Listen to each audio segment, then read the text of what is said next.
தேவ பிள்ளைகளோடு கூட சேர்ந்து தேவ சன்னிதானத்திலே அவரை துதிக்கவும், அதோடு கூட ஆண்டவருடைய வார்த்தைகளை பகிர்ந்து கொள்ளவும் எனக்கு சந்தர்ப்பத்தை தந்த அருமையான ஜோசப் பாலச்சந்திரன், அவருடைய குடும்பம், சபையினுடைய மூப்பர்கள் எல்லாருக்காகவும் நான் இருதயத்தின் ஆழத்திலிருந்து நன்றியறிதல் உள்ளவனாக இருக்கிறேன். அநேக வருடங்களாக நாங்கள் ஒருவர் நன்றாக அறிந்தது மாத்திரமல்ல, ஒருவருக்காக ஒருவர் கரிசனை கொள்ளுகிறவர்கள், ஜெபிக்கிறவர்கள், எல்லா விதத்திலையும் நாங்கள் ஒருவர் சில நேரங்களிலே ஆலோசனையாக காரியங்களை செய்வதற்கு கடந்த ஆண்டுகளிலெல்லாம் ஆண்டவர் எங்களுக்கு உதவி செய்தார். அதை தேவன் அறிவார். நீங்கள் அறிந்திருக்கிறபடி 50 வருடத்திற்கு முன்னதாக ஆண்டவர் என்னை வடக்கே சொன்னதினாலே தேவன் நான் விரும்பாத ஆனால் ஆண்டவர் குறித்திருக்கிற இடத்திற்கு மிஷனரிகளின் கல்லறை தோட்டம் என்று அழைக்கப்பட்ட அந்த பூமிக்கு ஆண்டவர் என்னை எடுத்து சென்றார். கர்த்தருடைய பரிசுத்த நாமத்துக்கு ஸ்தோத்திரம். முதல் 20 ஆண்டுகள் கனியற்ற பூமி போல தான் தெரிந்தது.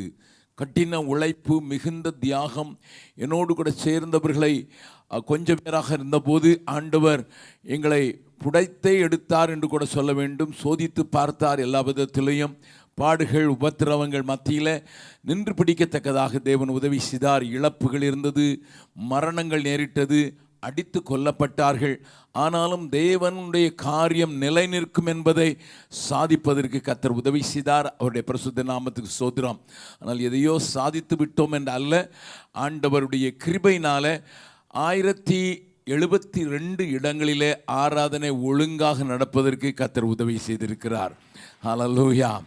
ஒருவேளை 200 தாண்டின சில இடங்களிலே மாத்திரம் ஆலய கட்டடங்களை கட்டுவதற்கு ஆண்டவர் உதவி செய்திருந்தாலும் 2700 இடங்களிலே ஜனங்கள் ஆங்காங்கே தனித்தனியாக கூடி ஜெபிக்கிற ஜெப குழுக்களை உண்டாக்கியிருந்தாலும் இன்னமும் சந்திக்கப்பட வேண்டிய இடங்கள் ஏராளமாக இருக்கிறது. ஆண்டவர் அறிவிக்கப்பட வேண்டிய இடங்கள் ஏராளமாக இருக்கிறது. ஆனால் சுவிசேஷத்தை அறிவிப்பது மோடு கூட நான் கடந்த ஆராதனையில் சொன்னதை கொஞ்சம் திரும்ப சொல்வது நல்லதென்று நினைக்கிறேன்.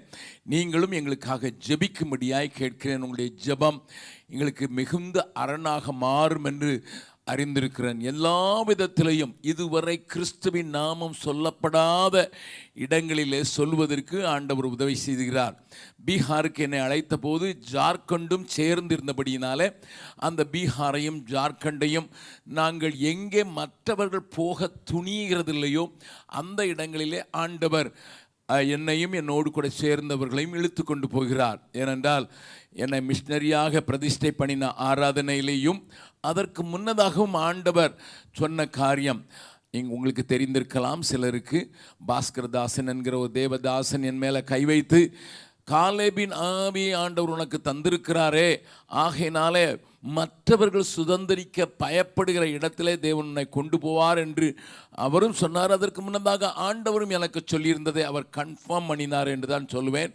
ஆகையினாலே மற்றவர்கள் where people dare to go அந்த இடங்களிலே சென்று ஆண்டவரை அறிவித்து ஆண்டவருடைய ராஜ்யத்திற்காக மக்களை சிங்கத்தின் வாயிலிருந்து இழுத்து அவர்களை சபையாக கட்டி சீஷர்களாக மாற்றி அவர்களையே அவருடைய ஜனங்களுக்கு உபயோகப்படுத்துகிற பணியில் ஆண்டவர் உதவி செய்திருக்கிறார்.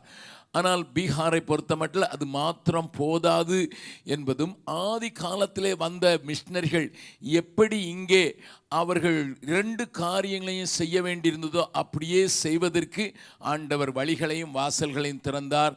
கல்வியறியற்ற மக்கள் மத்தியில் கல்வியை கொண்டு செல்வதற்கும், உதவியற்ற மக்களுக்கு உதவி செய்வதற்கும், அவர்களோடு கூட அவருடைய ஹெல்த் கேர் என்று சொல்கிறோமே, சுகாதார காரியங்களிலே அவர்களுக்கு உதவி செய்வதற்கு மாத்திரமல்லாமல் அனாதையாக்கப்பட்டவர்கள், தூர எறியப்பட்டவர்கள், அவர்களை ஆண்டவருக்குள் வழிநடத்துவதற்கு ஏதுவாக பாதுகாப்பு இல்லங்களை உண்டாக்குவதற்கும் கர்த்தர் உதவி செய்தார். கர்த்தருடைய பரிசுத்த நாம ஸ்தோத்திரம்.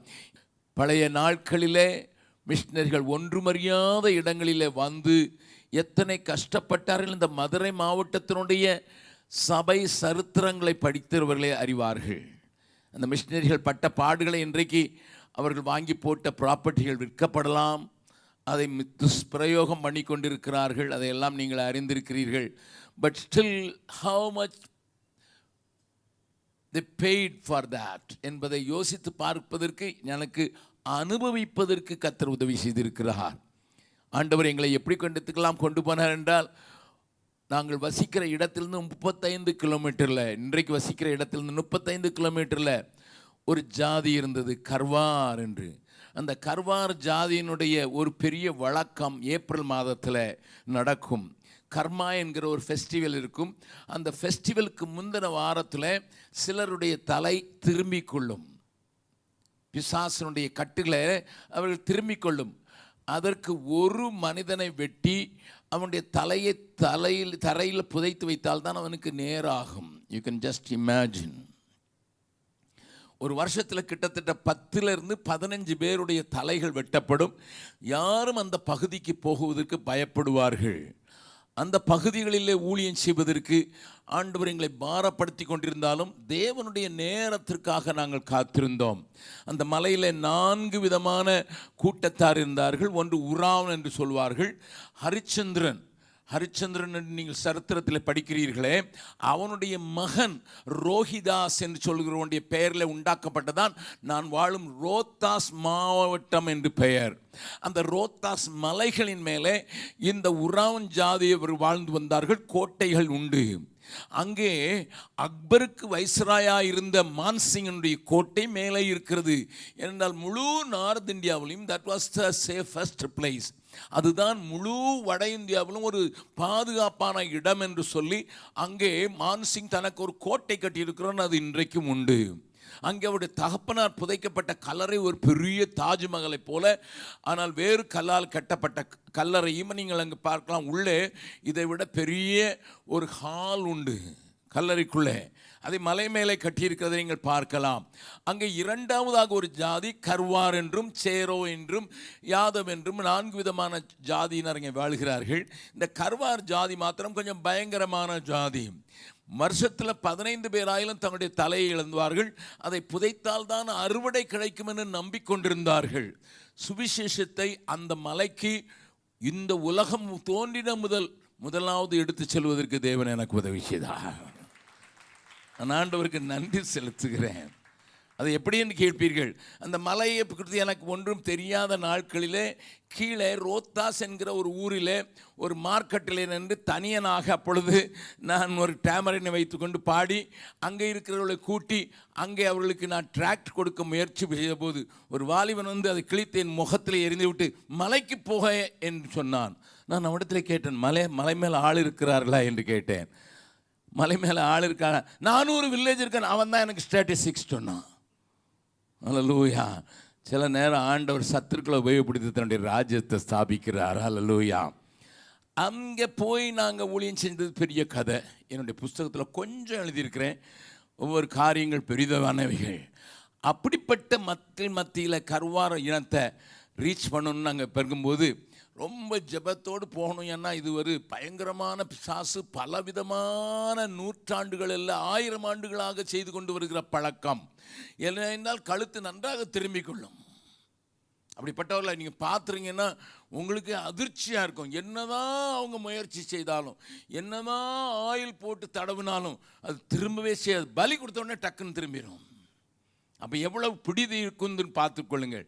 அப்படிப்பட்ட மக்கள் மத்தியில் நான் என்னோடு கூட இருந்த சகோதரர்களுக்கும் சென்னையில் இருக்கிற சிலரையும் தட்டி விட்டு 45 பேரை ஊழியம் செய்கிறதுக்கு வர்றீங்களா, இவங்களை டார்கெட் பண்ண போகிறோம் அப்படின்னு சொல்லி நாங்கள் போகும்போது முதல் நாள் நாங்கள் 45 பேரும் தெருவில் தான் படுக்கணும். ஏன்னா அது பெரிய அது ஆதிவாசிகள் வாழ்கிற இடத்துலனால ரோடும் கிடையாது, ஒன்றும் கிடையாது, நடந்து தான் போகணும். எல்லாத்தையும் தூக்கிட்டு 45 பேரையும் கூட்டிக்கிட்டு அவ்வளோ வரைக்கும் சாப்பாடு பங்குறதுக்கெல்லாம் கூட்டிக்கிட்டு அதை சீஃப் குக்கே நான் தான். ஏன்னா மேலே போன பிறகு இருக்கிறத வச்சு சமைக்கிறதுக்கு யாருக்கும் தெரியாது. சென்னையிலேருந்து வந்தவங்க எல்லாம் ஆச்சி மசாலாலேருந்து எல்லாம் வந்துன்னா சாப்பிடுவாங்க, சமைப்பாங்க. ஆனால் அங்கே கிடைக்கிற மசாலா வச்சு சாப்பாடு போடுன்னா நான் தான் சமைக்க முடியும். அவ்வளோ பேருக்கும் போட்டு நாங்கள் சாயங்காலம் போய் தான் சேர்ந்தோம்.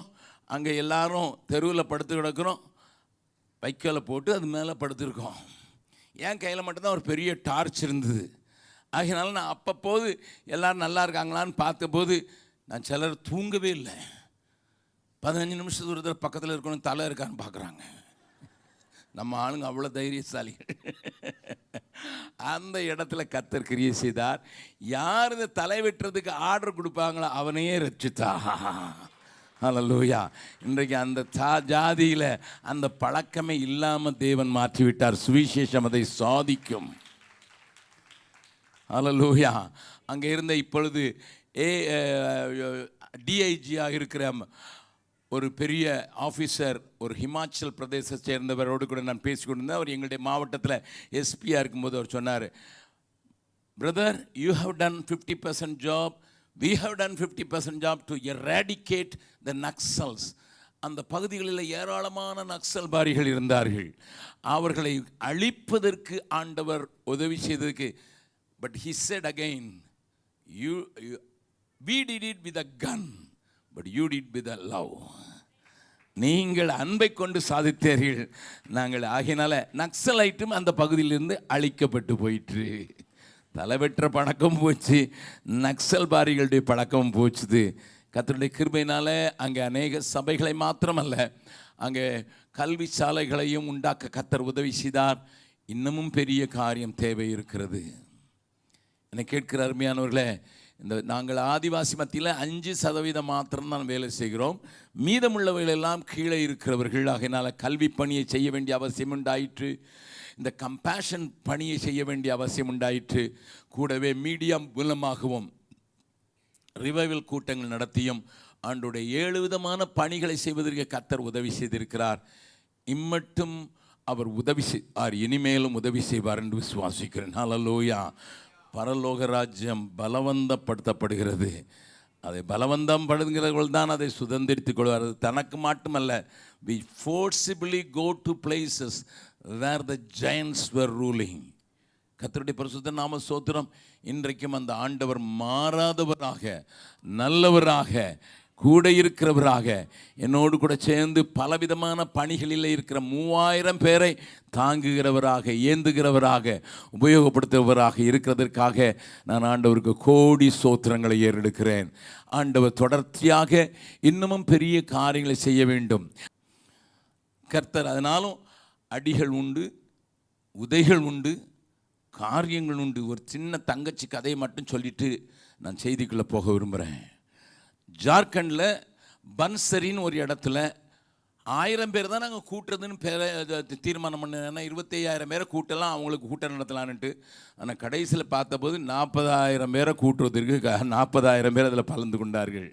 இட் இஸ் ரிஜிஸ்ட்ரேஷன் பண்ணி கூட்டத்துக்கு வந்தாங்க, காசு கொடுத்து கூட்டத்துக்கு வந்திருந்தாங்க. அப்படி 40,000 பேரை இந்த கூட்டங்களில் கூட்டும்போது பன்சரியில் தான் எங்களுக்கு டார்கெட்டட், நாங்கள் அதிகமாக அடிக்கப்படுகிற இடம். அங்கே 2,400 பேர் இருந்தார்கள். அல்லேலூயா. அப்போ கடைசியில் ஒரு சொன்னாங்க என்கிட்ட வந்து, அண்ணே இந்த தங்கச்சி கொஞ்சம் டெஸ்ட் பண்ணி சொல்லட்டும்னு. ஏன்னா அங்கே நாங்கள் ஒரு பைபிள் மேனை வச்சுருந்தோம் அந்த பகுதிகளில். அந்த பகுதிகளில் அந்த பைபிள் மேன் அவருக்கு சாதாரண ஒரு சின்ன உதவி செய்ய அந்த லோக்கல் சர்ச்சும் ஜெம்ஸும் சேர்த்து கொடுத்து அவரை வச்சபோது அவரை ஆண்டவர் வல்லமையாக உபயோகப்படுத்தினதுனால அவர் தன்னுடைய வயல்லையும் வேலை செஞ்சுக்கிடுவார். கொஞ்சம் ஒரு சபையும் எடுத்து கட்டினார். 250 பேர் ஆண்டவர்களை கொண்டு வந்து தங்களுடைய கைகளினாலே மண்ணினாலேயே வீடை கட்டி அங்கே ஒரு பெரிய ஆஸ்பெஸ்டஸ் போட்டு ஒரு கூட்டத்தை நடத்தி ஒரு சபையை நடத்த ஆரம்பித்தார். எங்களுக்கெல்லாம் ரொம்ப சந்தோஷம். சாதாரண ஒரு மனுஷன், அவரை ஆண்டவர் நல்லா உபயோகப்படுத்துகிறாருன்னு சொல்லி 250 people in 3 years time, 3 வருஷத்தில் 250 பேரை விசுவாசிகளை நல்ல திடமுள்ள விசுவாசிகளை மாற்றிட்டார். ஆனால் கொரோனாவில் இறந்து போயிட்டார். அப்போது அந்த ஊழியம் என்ன செய்கிறதுங்கிற லெவலில் இருக்கும்போது ஆண்டவர் ஊழியர்களை வைத்து அதை சப்போர்ட் பண்ணிக்கிட்டு இருந்தார், மற்ற ஹெல்ப் பண்ணிக்கிட்டு இருந்தாங்க. நான் அநேக அலுவல்களின் நிமித்தம் அதை குறித்து அதிகமாக இந்த கூட்டத்துக்கு நான் போயிருந்த போது அங்கே ஒரு தங்கச்சியை கொண்டு வந்தாங்க. இப்போ அந்த சபையை நடத்துறது இவாதான்னு சொன்னாங்க. 19 வயசு. நல்லா கவனிங்க.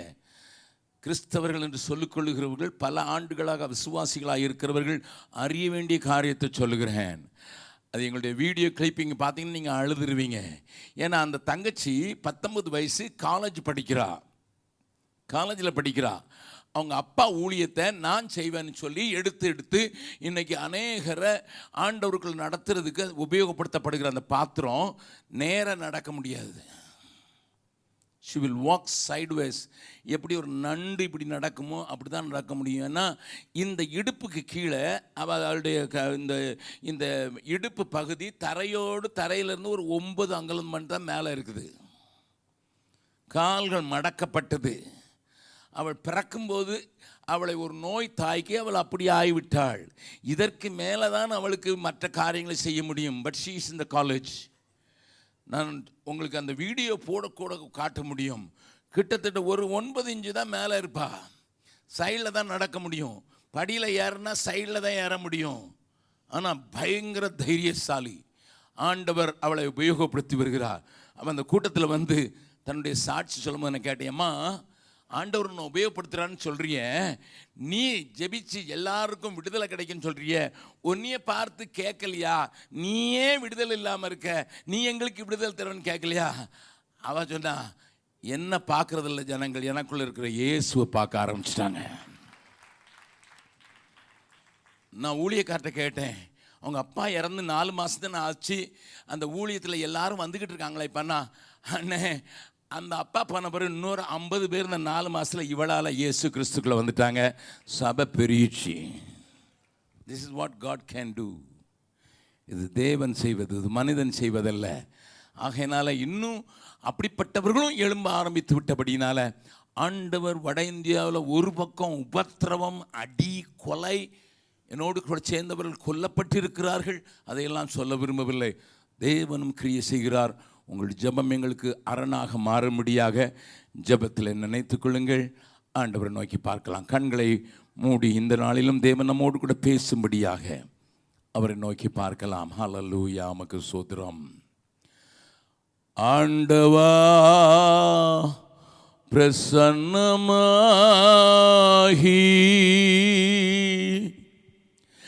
ஜீவன் ஊதி உயிர்ப்பியும் ஆசை காட்டும் தாசர் மீதில் ஆசீர்வாதம் ஊற்றிடும் அருள்மாறி எங்கள் பேரில் வருஷிக்க பண்ணுவி ஆசையோடு நிற்கிறோமே. ஆசீர்வாதம் ஊற்றுவி தேவரீரின் பாதத்தண்டை ஆவலோடு கூடினோம். உந்தன் திவ்ய அபிஷேகம் நம்பினாடி அண்டினோம். அருள்மாறி எங்கள் பேரில் வருஷிக்க பண்ணுவி ஆசையோடு நிற்கிறோமே. ஆசீர்வாதம் ஊற்றுவி. இயேசுவின் மூலம் ஜெபம் கேளும் நல்ல பிதாவே, ஆமென். உட்காரலாம். இந்த ஆராதனையிலே பேசும்படியாக தேவ சமூகத்தை நான் நோக்கி பார்த்தபோது ஆண்டவர் எனக்கு காண்பித்த வார்த்தைகள் உங்களுக்கு மிகவும் பழக்கப்பட்ட ஒரு அதிகாரத்திலிருந்து இருக்கிறது. என்னோடு கூட சேர்ந்து மத்தேயு எழுதின சுவிசேஷம் 20ஆம் அதிகாரத்துக்கு நேராக திருப்பி வைத்துக் கொள்ளுங்கள். மத்தேயு எழுதின சுவிசேஷம் 20வது அதிகாரம். எத்தனை பேர் இதை தியானித்திருக்கிறீர்கள் என்று தெரியாவிட்டாலும் நீங்கள் புரிந்து கொள்ளும்படியாக சில காரியங்களை உங்களோடு கூட பேசி உங்களை தேவன் எப்படியாகிலும் இயக்குவிக்கும்படியாக நான் பேச விரும்புகிறேன். கர்த்தர் உங்களோடு கூட இடைபடுவார் என்று விசுவாசிக்கிறேன். மத்தேயு எழுதின Gospel according to Matthew chapter 20 verses from 1 to 16. 1வது வசனத்திலிருந்து 16வது வசனம் வரை நாம் கொஞ்சம் பார்க்க போகிறோம். நன்றாய் கவனியுங்கள். ஆண்டவருடைய வாழ்க்கையை சித்தரிக்கிறதற்கு ஆண்டவர் 4 பேரை தெரிந்து கொண்டார் என்றும், ஆகையினால் தான் நமக்கு 4 சுவிசேஷங்கள் கையில் இருக்கிறது என்றும் நீங்களும் நானும் நன்றாய் அறிந்திருக்கிறோம்.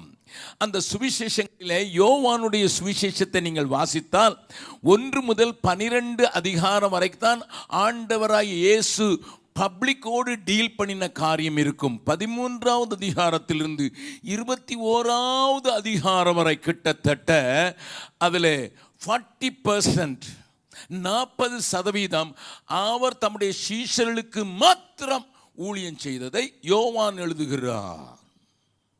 அநேக நேரங்களில் ஏதோ கதை போல வாசித்து விடுவோம். ஆனால் கொஞ்சம் பேக்ரவுண்டோடு கூட வாசித்தால்தான், புரிந்து கொள்ளுதலோடு கூட வாசித்தால்தான் வேதம் தித்திக்கிறது மட்டுமல்ல தேனிலும் இனியமானது என்பது உங்களுக்கு விளங்கும். மறுபடியும் சொல்கிறேன், யோவான் எழுதின சுவிசேஷத்தை 1வது அதிகாரத்திலிருந்து 21வது அதிகாரம் வரை நீங்கள் வாசிக்க நேரிடும் போது 1 முதல் 12 அதிகாரங்கள் மாத்திரம்தான் அங்கே எப்படி சொல்லப்பட்டிருக்கும் என்றால், ஆண்டவர் முழு தன்னை பூரணமாக எல்லா கூட்டத்தாரோடு கூட இடைபடுகிற காரியத்தை பார்க்க முடியும். ஆனால் 13வது அதிகாரத்திலிருந்து ஆரம்பிக்கிற முதல் வசனமே அவர்களிடத்தில் கடைசி வரை அன்பு கூர்ந்தார் என்று ஆரம்பித்து அன்பு கூறுகிறாயா என்று முடிக்கும். It's a beautiful understanding if you understand John's gospel. அந்த முதலாவது வசனத்தை வாசிக்கலாம். யோவான் 13வது அதிகாரம் முதல் வசனத்தை வாசிக்கலாம்.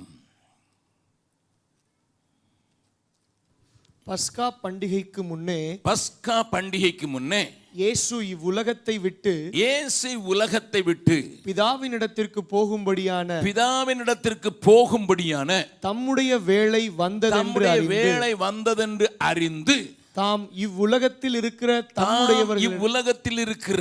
தம்முடையவர்களிடத்தில் அன்பு வைத்தபடியே முடிவு பரியந்தமும் அவர்களிடத்தில் அன்பு வைத்தார். நல்ல அழகாக தேவ ஆவியானவரால் உந்தப்பட்ட யோவான் எழுதுகிறான். He started with the dealings of Jesus Christ in the last days. கடைசி நாட்களிலே தன்னுடைய சீஷர்களோடு கூட இடைபடுகிற காரியத்தை எழுத முற்பட்ட யோவான் முதலாவது ஆரம்பிக்கிறார். அவர் அன்பு கூர்ந்தார், முடிவு பரியந்தம் அன்பு கூர்ந்தார். ஆனால் முடியும் போது எப்படி முடியும்னா, பேதுருவே என்னை நேசிக்கிறாயா? பக்கத்தில் உங்க கையை பிடிச்சு சொல்லுங்க, அன்பு கூறுவேன் என்று சொல்லுமுனால அவருடைய அன்பை நல்லா ருசிச்சிருங்க. It starts if you are activated by understanding the love of God, then it will end with one question: am I loving him? நான் அவரை நேசிக்கிறேனா என்கிறதெல்லாம் முடியும். கிறிஸ்தவ வாழ்க்கை கிறிஸ்துவின் அன்பை ருசிப்பதோடு நிற்காதபடி கிறிஸ்துவின் கேள்விக்கு பதில் சொல்ல முடியாத இடத்துல நம்மை கொண்டு போய் நிறுத்திவிடும் என்பதை யோவான் அழகாக சித்தரிக்கிறார். அந்த 13வது அதிகாரத்துக்கு பிறகு he never contacted the public even after resurrection. உயிர் தெழுந்த பின்பும் அவர் 500 பேர் தன்னுடைய சீஷர்களுக்கு மாத்திரம்தான் காட்சி அளித்தார். நம்மளா இருந்தால் என்ன செய்யும்? உயிர் தெழுந்தோன்னு நேராக போய் யாரை பார்த்துருவோம்? காய்ஃபா டேய், தெரியுதா? பிலாத்து டேய், கையை பற்றியா என்னடா அப்படின்னு கொஞ்சம் சவால் விட்டுருவோம். ஆண்டவர் அப்படிலாம் ஒன்றும் செய்யலை. He was very particular about concentrating on his disciples. அதே காரியங்களை மத்தேயு எழுதும்போது கடைசி அதிகாரங்கள் கிட்டத்தட்ட எல்லா அதிகாரங்களிலும் 20வது அதிகாரத்திலிருந்து 20, 21, 22, 23, 24, 25 6 அதிகாரங்களில் ஆண்டவர் சொன்ன ஓமைகள் தேவ ராஜ்யத்திற்குரிய அர்ஜென்சி. ஆண்டவருடைய ராஜ்யத்தை குறித்து சிந்திக்கிறவர்களே, ஆண்டவருடைய ராஜ்யத்தை குறித்து பேசுகிறவர்களே, ஒரு காரியத்தை நீங்கள் புரிந்து கொள்ள வேண்டும். ஏனென்றா ஆண்டவர், நான் எடுத்துக்கொள்ளப்பட போகிறேன், நான் பாடுபட போகிறேன், நான் அடிக்கப்பட போகிறேன், நான் கொல்லப்பட போகிறேன். But before that I want to tell you one important truth. Whenever you talk about the kingdom of God, you must have the urgency in you.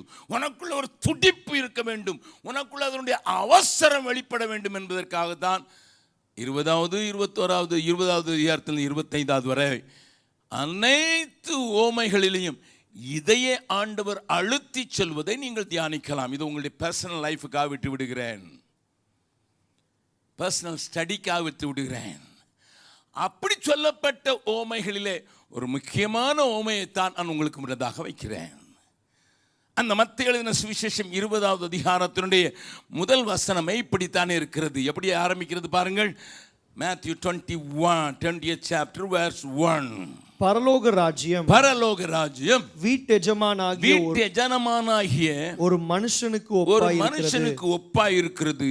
அவன் தன் திராட்சை தோட்டத்துக்கு வேலையாட்களை அமர்த்த அதிகாலையிலே புறப்பட்டான். நல்லா கவனிங்க. ஆண்டவர் இங்க பரலோக ராஜ்யத்தினுடைய பிரின்சிபிள்ஸ், அது ஆங்கிலத்தில் சொல்வார் the economic, the dynamics of the heavenly kingdom.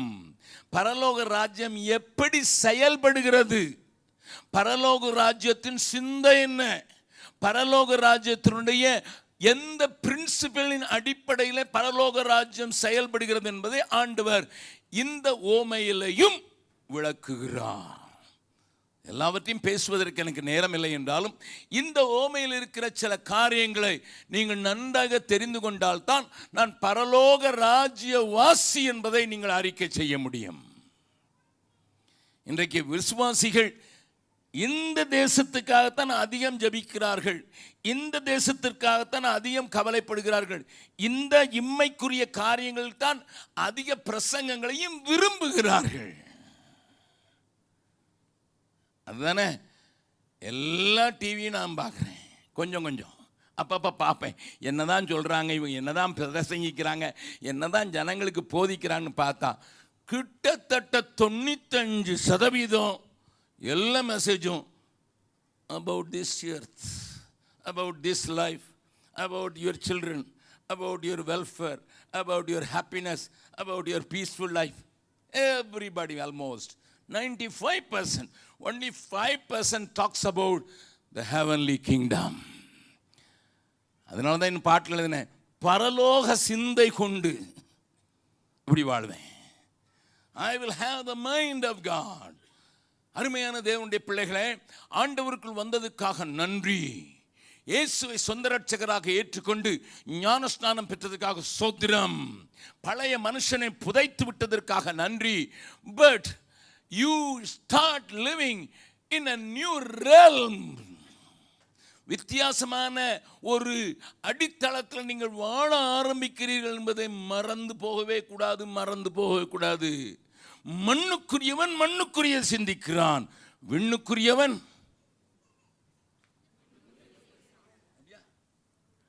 பக்கத்தில் உங்களை பார்த்து கேளுங்க, தொற்றாதீங்க. நீங்கள் மண்ணுக்குரியவங்களா விண்ணுக்குரியவங்களா? கேளுங்க கேட்டு தான் வச்சிருங்களேன். யாரும் அடித்தா நான் பார்த்துக்கிறேன், பீகார்லேருந்து வந்திருக்கேன், பார்த்துக்கிறேன். உங்களை பார்த்தா தெரியலையே, அதையும் சொல்லிடுங்க. உங்களை பார்த்தா தெரியலையே, விண்ணுக்குரியவர்கள் மாதிரி தெரியலையே, மண்ணுக்குரியவர்கள் மாதிரி தானே தெரியுது. உங்கள் நட ஓட, உங்கள் பழக்கம், உங்கள் பேச்சு. 10 மார்வாடி பக்கத்தில் உட்கார்ந்து அரை மணி நேரம் அவன் பேசுகிறத மட்டும் கேளுங்க. நீங்களும் வரும்போது பணம்ன்ட்டே வருவீங்க. ஏன்னா மார்வாடி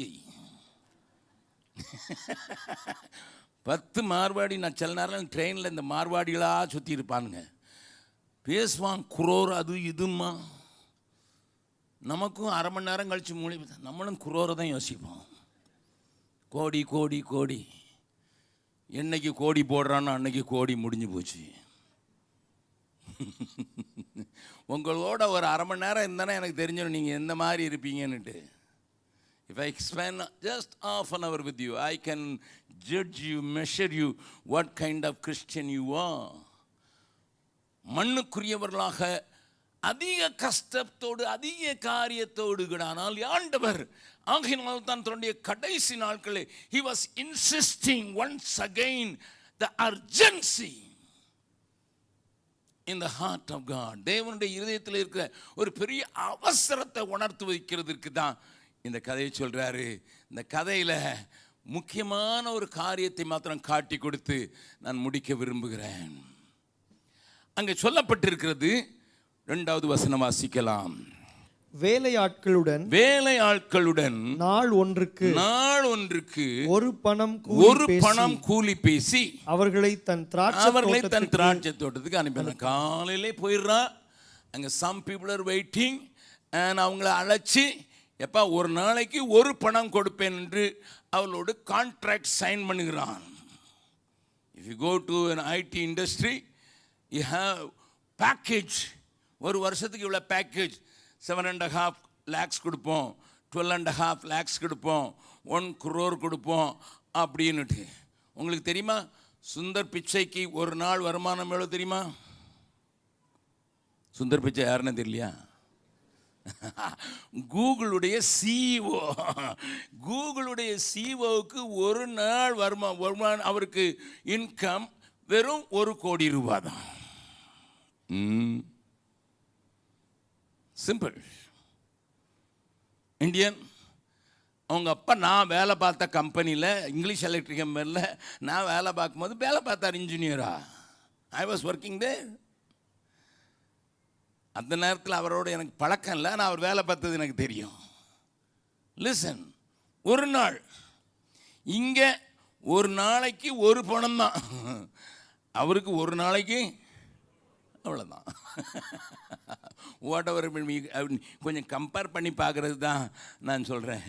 இவங்களுக்கு கான்ட்ராக்ட் சைன் பண்ணியாச்சு, கூகுளும் கான்ட்ராக்ட் சைன் பண்ணியிருக்கிறோம். அதனால தான் இவ்வளோ ஸ்டாக்கு கொடுத்துருவேன், இந்த காரியத்தில் வாண்டது வாங்கிடுவேன்னு சொல்லி எழுதி வச்சிருக்குது.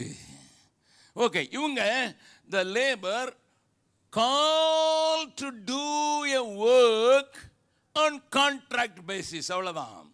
இவங்க அழைக்கப்பட்டவங்க தான். இவங்க திராட்சை தோட்டத்தில் வேலை செய்வாங்க. ஆனால் அவங்க கண்ணு பூரா கான்ட்ராக்ட் சரியாக இருக்காங்கிறதுல மாத்திரம்தான் இருக்கும். They don't expect more, they will not deliver more. ரெண்டும். தே டோன்ட் எக்ஸ்பெக்ட் மோர், அதிகமானதை எதிர்பார்க்கவும் முடியாது, அதிகமாக டெலிவரியும் கொடுக்க மாட்டாங்க. ஒரு பணத்துக்கு வேலை செஞ்சால் போதும். எங்கள் ஊரில் விளையாட்டாக கதை சொல்லுவாங்க. பீகாரில் வாத்தியார் படித்து கொடுத்துருந்தார் பாடம். கங்கை வந்து கங்கோத்திரியிலிருந்து புறப்பட்டு ஹிமாச்சல் பிரதேஷ் வழியாக வந்து உத்தரப்பிரதேசுக்கு வந்து பீகாரில் பக்சர்னு ஒரு இடம் இருக்குது. அதாவது பீகாருக்குள்ளே நுழைஞ்சோடனே பக்சர் வரைக்கும் வருதுன்னு வாத்தியார் சொல்லி கொடுத்தாரு. அங்கே நின்று ஹெட்மாஸ்டர் பார்த்தார். என்னையா கங்கை அங்கேருந்து புறப்பட்டு மறுபடியும் வங்காள விரிகுடா போய் அங்கே போய் உழுதுப்பா, கடலில் போய் உழுது, அப்படி தானே பாடுங்க, நீர் கொடுக்குற சம்பளத்துக்கு இவ்வளோ தான் நிற்கும், இதுக்கு மேலே போக சம்பளத்தை ஏற்றுனா கொஞ்சம் நாங்கள் நதியை கொஞ்சம் தள்ளி விட்டுக்கிடுவோம். இந்த ஆளுங்க வேலையில் அமர்த்தப்பட்டவங்க தான். இவங்க திராட்சை தோட்டத்தில் அனுப்பப்பட்டவங்க தான். அழைக்கப்பட்டார்கள், அனுப்பவும் பட்டார்கள். ஆனால் வெறும் ஒரு பணம் கிடைக்குமா? What I will get out of it, that's all. According to the income I will work. இது ஒரு கேட்டகரி. சரி, நான் கடைசியில் கேட்கும் போது நீங்கள் பதில் சொல்லணும். இப்போ பதில் சொல்லாதீங்க. ஒரு பணம் ஒரு நாளைக்கு. Yes sir. இப்போ 3வது மணி, அதாவது காலையில் 9 மணிக்கு மறுபடியும் போகிறான். ஏன்னா வேலை நிறையா இருக்குது, இன்னும் ஆள் வேணும். 3ஆம் மணிக்கு போகிறான். 3வது வசனத்தில் இவங்க எங்கே நிற்கிறாங்க பாருங்க. 3வது வசனம். 3ஆம் மணி வேளையிலும் அவன் புறப்பட்டு போய் கடை தெருவிலே சும்மா நிற்கிற வேறு சிலரை கண்டு. நல்லா கவனிங்க. முதல் கேஸ் வந்து வெயிட்டிங் ஃபார் அ ஜாப். முதல் கூட்டம் வந்து வேலை கிடைக்காதான்னு ஏக்கமோடு கூட இருப்பாங்க. உங்கள் ஊர்லேயும் இருப்பாங்க. அங்கங்கே இந்த லேபர் கூட்டமாக இருப்பாங்க. போய் காலையில் ஏதாவது கொத்தனார் வேலைன்னா அங்கே போய் கொத்தனாரை கூட்டு வரலாம். அப்படி கூட்டம் ஃபஸ்ட்டு. 2வது கூட்டம் நிற்கிறது கடைத்தெரு, செய்கிறது சும்மா. தமிழில் தான் இந்த வார்த்தை இருக்குது. நானும் எத்தனையோ மொழியில் ட்ரை பண்ணி பார்க்குறேன். எங்கே அண்ணாச்சி போகிறீங்க? சும்மா. அக்கா எங்கே போகிறீங்க? சும்மா. அது என்ன சும்மா? அதாவது கோல்லெஸ் ஃபெல்லோஸ். இவன் சும்மா தான் நிற்கிறான், கடத்தெருவில் நிற்கிறான். இவனுக்கு ஒரு கோலும் கிடையாது. பக்கத்தில் இருக்கவங்க உங்களை பற்றி சொல்லலை, சொல்லுங்க. இவனுக்கு வாழ்க்கையில் ஒரு கோலுமே கிடையாது. சும்மா போகிறான். எங்கே போகிறான்? ஆராதனைக்கு போகிறேன், சும்மா போகிறேன். வாரம் இந்த ஆடு சும்மா தான் வரும். நல்லா கவனிங்க. ஆண்டவர் சொன்னார்னா அதுக்குள்ள the whole parable is pregnant with so many things to learn. சும்மா நிற்கிறவங்க, சரியா? ஆண்டவர் சும்மா நிற்கிறவனையும் விடலை. பக்கத்தில் அவங்க கைப்பிடிச்சு, சும்மா இருந்தாலும் விட மாட்டேங்கிறாரு. கடத்தெருவில் நிற்கிறான். அப்போ என்ன செஞ்சிருவான்? வேடிக்கை பார்த்துக்கிட்டே நின்றுவான். யார் வாரா, யார் வாங்குறா, என்ன போகிறான், எவன் கடை திறக்கிறான், என்ன போடி, என்ன காய்கறி வாங்குறானா, இல்லைன்னா இன்னைக்கு இறைச்சி வாங்குறானா, இல்லைன்னா சேலை வாங்குறானா, சட்டை வாங்குறானா. சுவிட்சர்லாண்ட்லேருந்து ஒரு பையன் எங்கள் பக்கத்தில் வந்து இந்த ஓஎம் டீமோடு சேர்ந்து வேலை இருந்தான். முதல் நாள் இப்படியே தெருவை பார்த்துக்கிட்டே நிற்கிறான். சரி, முதல்ல இந்தியா அவனுக்கு புதுசாக இருக்குன்னு நினச்சாச்சு. 2ஆம் நாளும் தெருவை பார்த்துக்கிட்டே நிற்கிறான். நான் கேட்டேன், என்னடா நிற்கிற இப்படி, நீ வந்தது ஓஎம் டீம் ஆப்ரேஷன் மொபைலைசேஷன், இப்படி நிற்கிறேன்னா, உங்கள் ஊரில் டிவியே வேண்டாம், ரோட்டில் நின்னாலே போதும், எல்லாமே டிவியே தான் தெரியுது. சுவிட்சர்லாண்டு சொன்னான். ஆமாம், வேடிக்கை பார்க்குறவன் பக்கத்தில் இருக்க கையை பிடிச்சி சொல்லுங்க, சும்மா நின்னாலும் சரி, நீ வேடிக்கை பார்க்குற ஆளாக இருந்தாலும் சரி, உன்னையும் அழைக்கிறாருப்பா. ஏன்னா வேலை பெருசுடா, பெரிய வேலை இருக்குது. என் தோட்டத்தில் வேலை இருக்குப்பா. ஏன்னா ராத்திரியோட ராத்திரி பூச்சி வந்துச்சுலாம், ராத்திரியோட ராத்திரி புயல் வந்து விடலாம். I want to save the harvest. அங்கே விளைஞ்சிருக்கிற பழத்தை நான் வேஸ்ட் ஆக்க முடியாது. எப்படியாவது நான் அதை காத்துக்கொள்ளணும், எப்படியாவது அதை என்ன காப்பாற்றணும். என் தேவனுடைய இருதயம் அப்படி துடிக்கிற இருதயம் ஐயா. அவர் ஒன்றையும் அழிய விடாதவர், ஒன்றையும் அழிக்க விடாதவர். துன்மார்க்கன் தப்பி பிழைப்பதையே விரும்புகிற ஆண்டவர். அவர் எவ்வளவுதான் பாவத்தில் ஊறி கிடந்தாலும் அவனையும் தூக்கி எடுக்கிற ஒரு நல்ல ஆண்டவர் என்னுடைய எஜமான். Many times we don't understand the heart of God. We expect him to understand us. அவர் தான் நம்மளை புரிஞ்சுக்கிட்டோன்னு நினைக்கிறோம். அவருடைய இருதய துடிப்பை புரிஞ்சுக்கிட்டதே இல்லை. நம்ம கண்ணீரை அவர் தான் துடைக்கணும்னு நினைக்கிறோம். அவர் கண்ணில் கண்ணீர் விடுது, அதை துடைக்கிறதுக்கு நமக்கு இஷ்டம் இல்லை. I saw the tears of Jesus. It fell on me. என் மேலே விழுந்தது. அதனால தான் இன்றைக்கி பீகாரில் போனேன். அவருடைய கண்ணீரை கண்டேன். ஆகினால்தான் தான் நான் இன்றைக்கி பீகாருக்கு போயிருக்கிறேன். இன்றைக்கு நான் உங்களுடைய எஜமான முதல்ல நல்லா அடையாளம் கொண்டு கொள்ளுங்கள். நீங்கள் யாரை சேவிக்கிறீர்கள் என்பதை அறிந்து கொள்ளுங்கள். யாருக்கு ஆராதனை செய்கிறீர்கள் என்பதை அறிந்து கொள்ளுங்கள். யாரை பின்பற்றுகிறேன் என்பதை அறிந்து கொள்ளுங்கள். என்ன அர்த்தம்? சும்மா நின்னாலும் சரி, கடத்தெருவில் நின்னாலும் சரி, அவனையும் தேவன் தேடுகிறார். அடுத்தால 4வது வசனம், நீங்களும் திராட்சை தோட்டத்துக்கு போங்கள், நியாயமானபடி உங்களுக்கு கூலி கொடுப்பேன். இவங்ககிட்டலாம் கான்ட்ராக்ட்லாம் கிடையாது. இவங்களுக்கு கான்ட்ராக்ட்லாம் கிடையாது. நியாயமானபடி கொடுக்குறேன்பா. ஏன்னா 3 மணி நேரம் பிந்திச்சு நீங்கள் 12 மணி நேரம் வேலை செய்ய போகிறதுல 9 மணி நேரம் தான். I will give according to the justice. நியாயமானபடி கூலி கொடுப்பேன். சரி, அடுத்தல 5வது வசனம். மறுபடியும் 6ஆம் 9ஆம் மணி வேளையிலும் அவன் போய் அப்படியே செய்தான். ஆண்டவர் அழகா சொல்றாரு, என்ன வேலை பெருசா இருக்கனால he kept on going. He is not exhausted. Less number. I want more. I want more people. I want more people to involve. இன்னும் 6ஆம் மணி ஆச்சு, 9ஆம் மணி ஆச்சு. அதாவது என்ன அர்த்தம்? நம்முடைய கணக்குக்கு 12 மணி, 3 மணி ஆகுது, சாயங்காலம் ஆயிடுச்சு, இன்னும் வேணும். Can you see your God with this angle, with this understanding? உங்களை அழைக்கிறவரும் உங்களை ஏற்படுத்துகிற உங்கள் ஆண்டவரை இந்த கோணத்தில் நீங்கள் பார்த்துருக்கீங்களா? அவருடைய இதயம் துடிக்கிறதை நீங்கள் புரிந்து கொண்டிருக்கிறீர்களா? காலையில் போனது சரி, அது நியமிக்கப்பட்டவர்கள், ரெடியாக இருக்கிறவங்க, வேலை செய்கிறதுக்கு பழகினவங்க, வேலை செய்வதற்கு பழக்கப்பட்டவங்க, வேலை செய்தே களைத்தவர்கள், அவர்கள் இழுத்து கொண்டு போகிறார். கான்ட்ராக்டில் சைன் பண்ணுகிறாரு. அடுத்தால 3 மணி நேரம் கழிச்சு போய் உங்களுக்கு நான் என்னுடைய மனசாட்சியின்படி உங்களுக்கு செய்வேன்னு சொல்றாரு. இன்னும் 3 மணி நேரம் கழிச்சு, ஐயோ இவ்வளவு வேலை இருக்குதே, இவ்வளவு வேலை இருக்குதே. அடுத்தாலே 3 மணி நேரம் போய் சொல்லி, இன்னும் வேலை இருக்குதே, வாங்கப்பா வாங்க வாங்க. அப்படியே செய்தான். 6வது வசனம். 11ஆம் மணி வேளையிலும் 11ஆம் மணி வேளையிலும் அவன் போய் சும்மா நிற்கிற வேறு சிலரை கண்டு நீங்கள் பகல் முழுவதும் இங்கே சும்மா நிற்கிறது என்ன என்று கேட்டான். பகல் முழுதும் சும்மா நிற்கிறீங்களடா என்ன?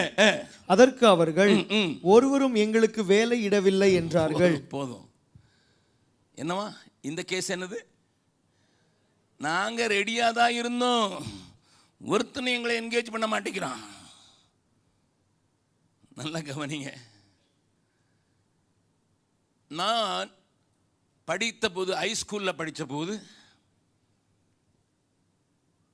எங்களுக்கு ரொம்ப கஷ்டமான ஒரு காரியம் இருந்துச்சு. தூத்துக்குடியில் போய் கால்டுவெல் ஹைஸ்கூலில் கேட்டிங்கன்னா ஒரு செக்ஷன் மட்டும் கோ எஜுகேஷன், மற்றெல்லாம் பாய்ஸு. ஒரு செக்ஷனில் மட்டும் நான் இருக்கிறதுல ஸ்கூல்லையே 2வது வளர்த்தி. ஸ்கூல் முழுசு நிறுத்தினா 2வது வளர்த்தி. அப்போ ரொம்ப சின்னதுனா ஒரு சின்ன பையனாக இருந்தேன், ஒரு மெலிந்த பையனாக இருந்தேன். அப்போ என்னை பார்த்தாலே கொஞ்சம் பரிதாபமாக தான் இருந்தது. அப்போ அப்படி இருக்கிற நாட்களில் எங்களெல்லாம் பார்த்தாங்க, இந்த சின்ன பசங்க சேட்டை பண்ண மாட்டானுங்கன்னு சொல்லி அந்த ஆட்கள்லாம் வேறு பிரித்து 25 பசங்க ஒரு கிளாஸில், மீதி பொம்பளை பிள்ளைங்க 15-20 பிள்ளைங்க பொம்பளை பிள்ளைங்க 6th ஸ்டாண்டர்டில். அடுத்தால 7வது போனோம், 8வது அதே செட்டு. அதுக்கப்புறம் 9th அவங்கள பொம்பளை பிள்ளைங்களை கலட்டி விட்டுருவாங்க. இந்த வகுப்பில் படித்த எங்களுக்குள்ளே என்ன மனநிலை இருக்குன்னு நீங்கள் தெரியுமான்னு உங்களுக்கு தெரியல. இந்த எஸ்யூவில் ராஜாசிங்னு ஒரு தம்பி இருந்தார், அவர் படித்தார். அவரை 8th ஸ்டாண்டர்டில் கொண்டு வந்து அவங்க அப்பா ட்ரான்ஸ்ஃபர் ஆகினதுனால, டீச்சர் ட்ரான்ஸ்ஃபர் ஆனதுனால கால்டுவெல் ஸ்கூலில் 8வது போட்டு சேர்த்தாங்க. அழுதான் ராஜசிங். அன்றைக்கு முழு வாழ்க்கையில் எவ்வளோ கண்ணீர் வடிப்பானோ அன்னைக்கு கிளாஸ்லேயே அழிக்கிறான். எங்கள் வாத்தியார் வந்தோடனே கேட்பார், ராஜாசிங் ஆர் யூ ஹாப்பி? அது ஒரு வழக்க சொல்லாவே மாறிட்டு நாங்கள் வருஷம் முழுதும் ராஜாசிங் ஆர் யூ ஹாப்பி அப்படின்னு கேட்போம். ஏன்னா பொம்பளை பிள்ளைங்கள கூட படிக்க போட்டாங்களே, அதான் அவனுக்கு பெரிய பிரச்சனை. அப்போ எங்கள் மனநிலை எப்படி இருக்குங்கிறதுக்காக இதை சொல்கிறேன். இப்போ எங்களுக்கு கேம்ஸ் பீரியட் வரும். அப்போ 25 பேரையும் நாங்கள் அனுப்பிச்சிடுவாங்க, எங்கள் வாத்தியாருக்கு அனுப்பிச்சிடுவார். அவர் சொல்ல, ஏ டீம் பி டீம் பிரிச்சுக்கிங்கடான்ட்டு ஒருத்தனை கேப்டனாக போடுவார், இன்னொருத்தனை கேப்டனாக போடுற இருக்கிற இல்லை ஸ்ட்ராங் ஃபெல்லோஸ் சூஸ் பண்ணுன்னு சொல்லுவாங்க. 22 பேர் தான் ஃபுட்பாலில் விளையாட முடியும். இந்த பக்கம் 11 பேர், இந்த பக்கம் 11. நாங்கள் 3 பேரையும் நீங்கள் உட்காந்துருங்கடான்னு சொல்லிடுவாங்க. யாருமே தெரிஞ்சு கொடுக்க மாட்டாங்க. நோஞ்சாங்களா உங்களை வச்சுட்டு நாங்கள் ஃபுட்பால் விளையாடி ஜெயிக்கவான்னு சொல்லிட்டு அந்த 1 மணி நேரம் கேம்ஸ் பீரியடில் கூட ஒரு நாளும் படுக்க, எங்களுக்கு எங்கள் கேம்ஸை பார்க்குறதுக்கு, எங்கள் கேமை பார்க்குறதுக்கு ஆள் வேணும்னு எங்கள் 3 பேரும் உட்கார வச்சுருவாங்க. நாங்கள் ஒருத்தர் பார்த்துக்கிட்டு இருப்போம். ஒரு நாள் திடீர்னு தூத்துக்குடி முழுதும் கல்யாணம், 3 பேர் வரல எங்கள் கிளாஸில். இன்றைக்கி கேம்ஸ் பீரியட் இருந்தது. நான் எனக்குள்ளே சொல்லிக்கிட்டேன், இன்றைக்கி நீ எடுத்து தாண்டா ஆகணும், எடுத்து தான் ஆகணும். ஏன்னா 3 பேர் வரல, இப்போ 22 பேர் தான் இருக்கோம். அப்போ ஏ டீம்காரன் எடுத்தான், பி டீம் எடுத்தான், கடைசி ஆள் நான் தான். பி டீமில் ஜெகசிஞ்சபுகான்னு சொல்லிட்டான். நான் போய் நான் அவசரமாக என் கேப்டனை கேட்டேன், எந்த பொசிஷனில் விளையாடணும்? அவன் சொன்னான், கோல் கீப்பர். ஒரு பந்து உங்ககிட்ட வராது. ஆனாலும் எனக்கு இப்போ டீமில் இருக்கேன்னு ரொம்ப சந்தோஷமாக இருந்தது. ஏன் எடுக்கலை?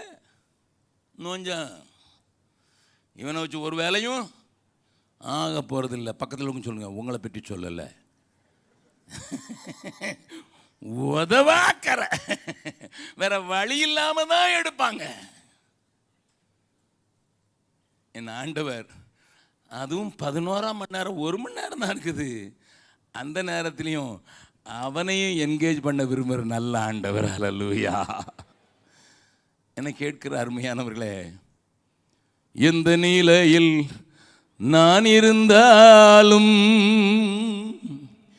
என்னை வெறுக்காதவள் என் இயேசு ஒருவரே, என் நேசர் ஒருவரே. எல்லாரும் பாடலாமா? தெரிந்த பாடல் தானே. எந்த நிலையில் நான் இருந்தாலும் என்னை பெருக்காதவர் என் இயேசு ஒருவரே, என் நேசர் ஒருவரே. நோயாளியாய் நான் இருந்தால் பலர் வெறுப்பார்கள், நோயாளியாய் நான் இருந்தால் பலர் வெறுப்பார்கள். நோய்தனையே சொல்லி சொல்லி நோகடிப்பார்கள், என் நோய்தனையே சொல்லி சொல்லி நோகடிப்பார்கள். எந்த நிலையில் நான் இருந்தாலும் என்னை வெறுக்காதவர் என் இயேசு ஒருவரே, என் நேசர் ஒருவரே. வலது கையை உயர்த்தி இந்த கவியை பாடலாமா? எந்த நிலையில் நான் இருந்தாலும் என்னை வெறுக்காதவர் என் இயேசு ஒருவரே, என் நேசர் ஒருவரே. நோயாளியாய் நான் இருந்தால் பலர் வெறுப்பார்கள், நோயாளியாய் நான் இருந்தால் பலர் வெறுப்பார்கள். என் நோய்களையே சொல்லி சொல்லி நோகடிப்பார்கள், என் நோய்களையே சொல்லி சொல்லி நோகடிப்பார்கள்.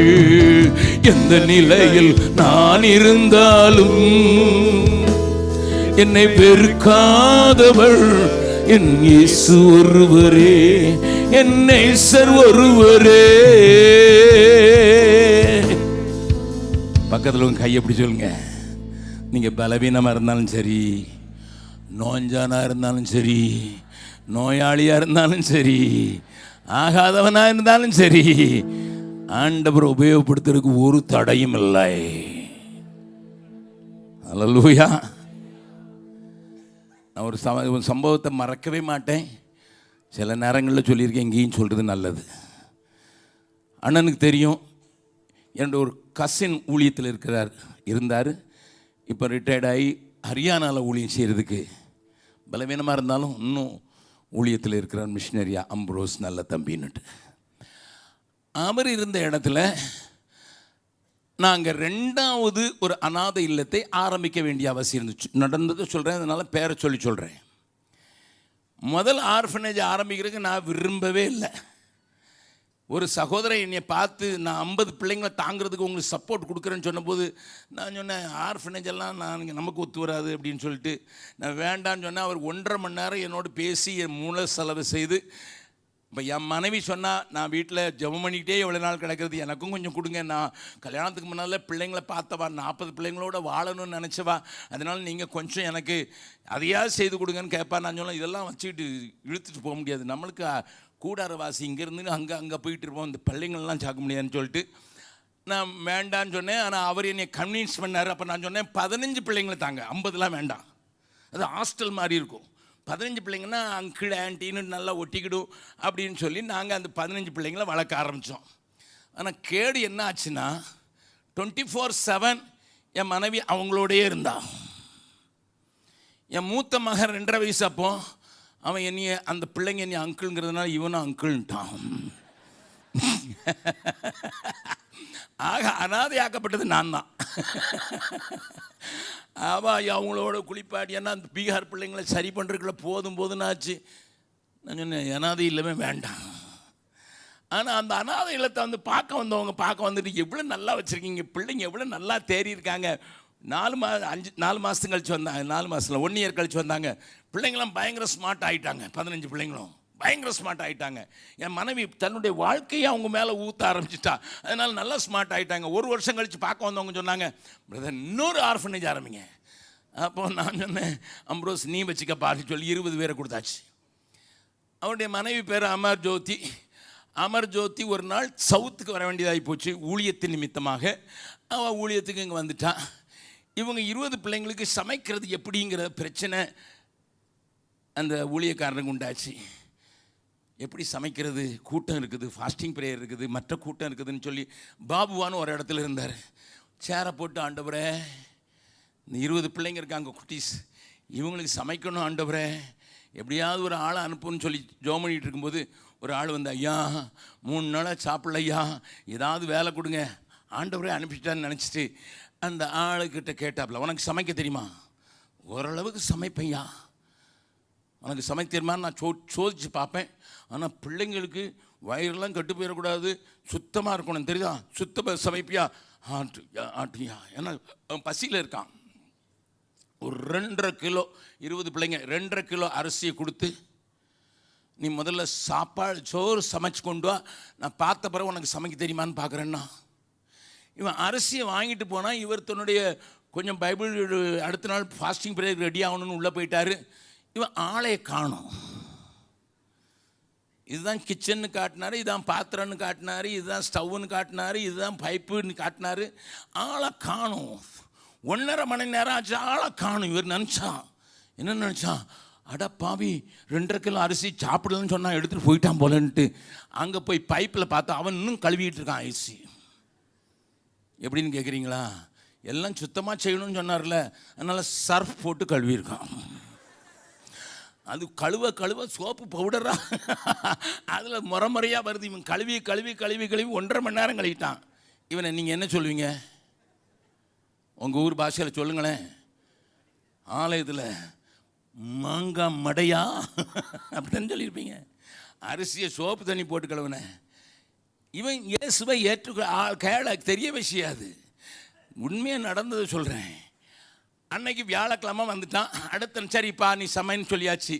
வெள்ளிக்கிழமை ஃபாஸ்டிங் ப்ரேயர் சர்ச்சில். இவன் சர்ச்சில் சீக்கிரமாக வேலையை முடிச்சுட்டு அந்த ஃபாஸ்டிங் ப்ரேயரில் கடைசி பாதி முடிகிற நேரத்தில் வைக்கான். அங்கே ஃபாஸ்டிங் ப்ரேயர் முடிஞ்சோடனே அவர் ஊழியக்காரர் எல்லாருக்கும் ஜெபம் பண்ணும்போது, இயேசுவின் நாமத்தில் போனால் சாசு போகுது. இப்படி இருக்க நேரம் நிற்கிறான். இவன் பார்த்தான், இதனடா மந்திரம் போடுறாரு, ஏசுங்கிறாரு. இவனுக்கு சந்தேகம் வந்துட்டு, இது என்னடா இது, ஏசுங்கிறாரு, சாசு அலறிட்டு ஓடுது, ஏசுங்கிறாரு, குனிஞ்சு வர நேரம் ஆயிடுறான். அப்போ ஏதோ ஒன்று இருக்குது, நம்ம டெஸ்ட் பண்ணி பார்த்துட வேண்டியதான்னு நினச்சான். இன்றைக்கி நீங்கள் வந்தீங்கன்னா பாபுவாங்கிற ஊரில் சர்ச்சு பின்னால், இப்போ புதுவர் சர்ச் கட்டிட்டோம், ஆனால் முன்னால் ஆஸ்பத்திரி, government district head quarters hospital, அதில் டிபி வார்டு. இந்த பக்கத்துக்கும் ஒரு சின்ன காம்பவுண்ட் வால் தான், தாண்டி விழுந்துடலாம். இவன் யோசித்தான், இன்றைக்கி நம்ம செக் பண்ணி பார்த்துட வேண்டியது, ஆஸ்பத்திரியில் செக் பண்ணி பார்த்துட வேண்டியதான். ஏசுன்னு மந்திரம் போடுறான், இது உண்மையான மந்திரம் தானே இல்லைன்னு வேறான்ட்டு. அன்றைக்கி சீக்கிரமே வேலையை முடிச்சுட்டு சிவரை தாண்டி விழுந்து, இவனுக்கு இயேசுவெல்லாம் தெரியாது, பைபிளை பார்த்ததே இல்லை. அங்கே பைபிளை அங்கே கையில் எல்லோரும் இருக்கிறத பார்த்தான் முதல் தடவை. அங்கே தாண்டி விழுந்து டிபி வார்டுக்குள்ளே போனால் அங்கே ஒரே ஒரு பேஷண்ட்டு 6 டியூப் மாட்டிகிட்டு கிடக்கிறான். மூக்கில் வாயில் எல்லாத்துலேயும் காட்டி விட்டுட்டு ரத்தம் ஒன்று போகுது, அது போன்று அவன் சாக கிடக்கிறான். டிபி ஆள், நர்ஸும் இல்லை, ஒருத்தரும் இல்லை. இவன் போனான், செக் பண்ணி பார்த்துட வேண்டியதான்னுட்டு போய் நின்றுட்டு அவன் பக்கத்தில் இயேசுவின் நாமத்தில்னா அவன் எந்திரிச்சு ஓடிட்டான் 6 டியூபோட. நீங்கள் நம்பினாலும் சரி நம்பாட்டாலும் சரி, டாக்டர் பார்த்து என்னடா பைத்தியம் முடிச்சிட்டா அப்படின்னு கேட்டால் அந்த ஆள் சொல்கிறான், யாரோ வந்து இயேசுன்னா சரியாயிடுச்சு சார். நாங்கள் அவன் மேலே இருக்க கிருபையை பார்த்து அவனை கூப்பிட்டு பைபிள் காலேஜில் படிக்க வச்சு அவன் இன்னைக்கு 6 சபைகளை உண்டாக்குகிற ஒரு மனுஷனாக மாறிட்டான். பக்கத்தில் கையை பிடிச்சி சொல்லுங்க, மாங்காய் மடையனையே 6 சபை உண்டாக்க வச்சாருன்னா நீ என்னத்துக்கு பெஞ்ச தேய்ச்சிக்கிட்டு உட்காந்துக்கிட்டு இருக்க? Hello, my God has got an urgency. He wants to use everybody. நான் சொல்றதெல்லாம் கொஞ்சம் இடிக்கத்தான் செய்யும், இடிக்கணும்னு தான் சொல்றேன். You can come and see him, you can meet him. He's one of our workers. He's an area leader now. நல்லா கவனிங்க அருமையானவர்களே, இயேசு என்கிற நாமத்தில் இருக்கிற அந்த மேன்மையும் மகிமையும் நம்ம புரிஞ்சு கொண்டு பாடுவோம். வேதாளம் பாதாளம் யாவையும் ஜெயித்த வீரமுள்ள திரு நாமமது. வேதாளம் பாதாளம் யாவையும் ஜெயித்த வீரமுள்ள திரு நாமமது. நாமும் வென்றிடுவோம் இந்த நாமத்திலே, நாமும் வென்றிடுவோம் இந்த நாமத்திலே. இயேசு என்ற திரு நாமத்திற்கு எப்போதுமே மிக ஸ்தோத்திரம். இயேசு என்ற திரு நாமத்திற்கு எப்போதுமே மிக ஸ்தோத்திரம். ஒரு மணி நேரத்தில் ஒருத்தன் என்னையா வேலை செஞ்சிருவான். நம்ம ஊரில் வேலைக்கு வச்சான்னா அவன் சட்டையை கழட்டி ஆணியை தேடுவான் போடுறதுக்கு. அது ரொம்ப நேரம் போச்சு. அதுக்கப்புறம் எங்கள் ஊர்னா கொஞ்சம் புகையில எடுத்துகிட்டு வச்சு தட்டுறதுக்கு 15 நிமிஷம் போயிடுச்சு. அதுக்குள்ளே மற்றவன்லாம் கை கழுவ ஆரம்பிச்சிடும், இவனும் போய் கை கழுவிடுவான். அப்படி தானே? உங்களுக்கு தெரிஞ்சபடி நாங்கள் 25,000 பிள்ளைங்களுக்கு படித்து கொடுக்குறோம். ஒரு நாள் இங்கிலீஷ் மீடியம் ஸ்கூலில் ஒரு கிளாஸில் 45 பிள்ளைங்க இருந்தாங்க. 45 பிள்ளைங்களும் மேத்ஸில் ஃபெயில். எனக்கு தெரிஞ்சிச்சு இது பிள்ளைங்க மிஸ்டேக் இல்லை. யார் மிஸ்டேக்கு? Teacher mistake. நான் கூப்பிட்டு விட்டேன், டீச்சரக்கா உங்கள் கிளாஸில் 45 பேரும் ஃபெயில் ஆனால் ஒன்றும் நீங்கள் சொல்லிக் கொடுக்குறது அவனுக்கு விளங்கலை, இல்லைன்னா நீங்கள் சொல்லிக் கொடுக்கல. அவங்க சொன்னாங்க, அண்ணே நான் சொல்கிறத கொஞ்சம் கேளுங்க. ஃபஸ்ட்டு பீரியட் தான் எல்லாம் மேத்ஸ் பீரியட் போட்டு வச்சுருக்காங்க. நான் மேத்தமெட்டிக்ஸ் டீச்சர். இவங்க காலையில் அசம்பிளி நடத்துகிறவங்க ஆவியானவரால் நடத்தப்பட்டு 15 நிமிஷம் கூட பேசிடுவாங்க. ஏன் கட்டு பூச்சி. அதுக்கப்புறம் நான் அட்டண்டன்ஸ் எடுக்கணும். ஏன்னா அவங்க ஆவியானவர் எந்த ஆவியானவர் நடத்துகிறாரோ தெரியல, டிவோஷன் டைம் எடுத்தாங்கன்னா அவங்க பாட்டுக்கு பேச ஆரம்பிச்சிருவாங்க. அதுக்கு பிறகு 15 நிமிஷம் அதுக்கு பிறகு அட்டண்டன்ஸ் எடுத்து எவன் வந்தான் எவன் வரல அப்படின்னு கேட்குறதுக்குள்ளே அது ஒரு 10 நிமிஷம் போயிடுச்சு. இப்போ 15, 10, 25 போயிடுச்சு. அதுக்கப்புறம் எல்லோரும் ஹோம்ஒர்க் செஞ்சுட்டு வந்துருக்கான்னு நோட் எடுத்து அவன் நோட்டில் எல்லாம் ஹோம்ஒர்க் செஞ்சுருக்கான்னு பார்க்குறதுக்குள்ளே நீங்கள் கிர்ன்ட்டு 40 நிமிஷத்துக்கு மணி அடிச்சிடுறீங்க. எனக்கு எங்கே நேரம் இருந்தது? சரிதானே? இவன்கிட்ட கேட்டால் அப்படி தானே சொல்லியிருப்பான். நீ என்னையா வேலை செஞ்ச? எங்கய்யா வந்து சட்டையை கழட்டி மாட்டுறது தான் நேரம் இருந்தது. எல்லாரும் கை கழுவிட்டா நானும் கை கழுவிட்டேன். ஆனால் என் ஆண்டவர் கொஞ்சம் பாருங்கய்யா, அவனுடைய இருதயத்தின் ஆழத்தினுடைய துடிப்பை பாருங்கய்யா. 10 நிமிஷம் இருந்தால் கூட என் கொஞ்சம் பழத்தை அறுத்துருவிய, அது வேஸ்ட்டாக போயிடாத. ராத்திரியில் உண்டாகிற ஒரு புயல் ஒருவேளை வரலாம், ஒருவேளை அங்கே பூச்சி ராத்திரியிலே வந்து கெடுத்து போடலாம். பிஃபோர் தட் அந்த கனிகள் அழுக முன்னதாகவோ அல்லது அது சேதப்படுவதற்கு முன்னதாக நீ அறுத்தாக வேண்டும் என்கிற துடிப்புல எஜமான் இருக்கிறதை அறிவீர்களோ? நம்ம அடிக்கடி சொல்லலாம், அறுவடை மிகுதி ஆளோ இல்லை, யாரையாவது அனுப்பும். பிரதர்ஸ் அண்ட் சிஸ்டர்ஸ், உங்கள் கண்களை ஏறெடுத்து பாருங்கள். அறுப்புக்கு நிலங்கள் இன்றைக்கே. நீ தான் சொல்ற 4 மாசம்னுட்டு. ஆண்டவர் அவர்களை திட்டவில்லையா? நீ தான் சொல்ற 4 மாசம், நான் சொல்றேன் இன்னைக்கு. It's ready, it's ready for harvest. It's white and harvest. விசுவாசிகளாக கூடி வந்து ஆண்டவரை ஆராதிக்கிற உங்களுக்கு இந்த மதுரை மாநகரம், இந்த மதுரை மாவட்டம் ஒரு சவால் தான். I know that. But more than that, the whole nation is a challenge. சொல்லப்பட்டிராத இடங்கள் உண்டு, அறுவடைக்கு ஆயத்தமாக இருக்கிறவர்கள் உண்டு. ஆனால் பார்க்கிற கண்கள் மாத்திரம்தான் நமக்கு இல்லாமல் போய்விட்டதோ. ஆனால் ஆண்டவருடைய இருதயத்தை பார்த்தா உங்களால் சும்மா இருக்க முடியாது. நான் பிரயோஜனமற்றவன் என்று சொல்ல முடியாது, நான் சும்மா இருக்கிறேன் என்று சொல்ல முடியாது, நான் வேடிக்கை பார்க்கிறேன் என்று சொல்ல முடியாது, நான் இந்த வேலையில் பழக்கப்படவில்லை என்று சொல்ல முடியாது, ஐ வாஸ் நாட் ட்ரெயின்ட் என்று சொல்ல முடியாது. நிற்கிறேன், யாரும் கொடுக்கல, நீ யாரும் கண்டுக்கல, யாருமே கொடுக்கல. Listen sir, listen. பெரிய ஒரு அறுவடை உங்கள் கண்களுக்கு முன்னதாக தெரிவதாக இந்த ஆராதனையில் வந்திருக்கிற உங்களுக்கு அது தெரிந்திருக்குமானால் நீங்கள் ஒதுங்கி நீங்கள் சாக்கு போக்கு சொல்லாமல் எப்படியாயிலும் எதையாயிலும் கொஞ்ச நேரமாயிலும் சரி அதில் நான் ஈடுபடுவேன் என்று சொல்வீர்கள். இந்த ஆளுங்கிட்ட என்ன சொன்னார் தெரியுமா? வாசிக்கலாம், 7வது வசனத்தை மறுபடியும் வாசிக்கலாம். அதற்கு அவர்கள் ஒருவனும் எங்களுக்கு வேலையிடவில்லை என்றார்கள். அவன் அவர்களை நோக்கி நீங்களும் திராட்சைத்தோட்டத்துக்கு போங்கள், நியாயமானபடி கூலி பெற்றுக் கொள்வீர்கள் என்றான். Now this person who was engaged in the work of God has to depend only on the grace of the owner, master. இவனுக்கு எவ்வளவு கூலி கிடைக்கும்? மனசு வச்சாருன்னா முதல்ல வந்தவனுக்கு எவ்வளவு கூலி கிடைக்கும்? நிச்சயமா ஒரு பணம் கிடைக்கும். 2வது வந்தவனுக்கு எவ்வளவு? நியாயமானபடி கொடுப்பேன். ஆனா 3வது வந்தவனுக்கு ஏதோ மனசு வச்சு ஏதோ கொடுத்தாருன்னா உண்டு. Because I did very little work, கொஞ்சம் வேலையை தான் செஞ்சுருக்கேன், கொஞ்ச நேரம் தான் செஞ்சுருக்கேன், கொஞ்ச நேரம் தான் என்கிட்ட இருந்தது, அவ்வளோதான் செய்ய முடியும், அதுக்கு மேலே செய்யவும் எதிர்பார்க்கல, நானும் செய்யலை. My wages is totally 100% depend on the mercy of that master. என்னுடைய எஜமானுக்கு ஏதாவது தயவு காட்டினார்னா, ஒருவேளை சோத்துக்கு வழி உண்டாக்கிட்டார்னா அதுதான் அவர் கொடுக்க போகிறாரு. நல்ல கவனிங்க. சாயங்காலம் வந்தபோது தன்னுடைய அக்கௌண்டண்ட்டை கூப்பிடுறாரு. இவங்க எல்லாருக்கும் கூலி கொடுன்னு சொல்கிறாரு. இந்த ஓமையை நீங்கள் அடிக்கடி கேட்டுருக்கலாம். எஜமானை தான் காட்டி கொடுக்க விரும்புகிறேன். அவருடைய இருதயத்தின் துடிப்பை நீங்கள் புரிந்து கொண்டீர்கள் என்றால் அங்கே ஒவ்வொருவராக வந்து பணம் வாங்கும்போது 9வது வசனம் வாசிக்கலாம்.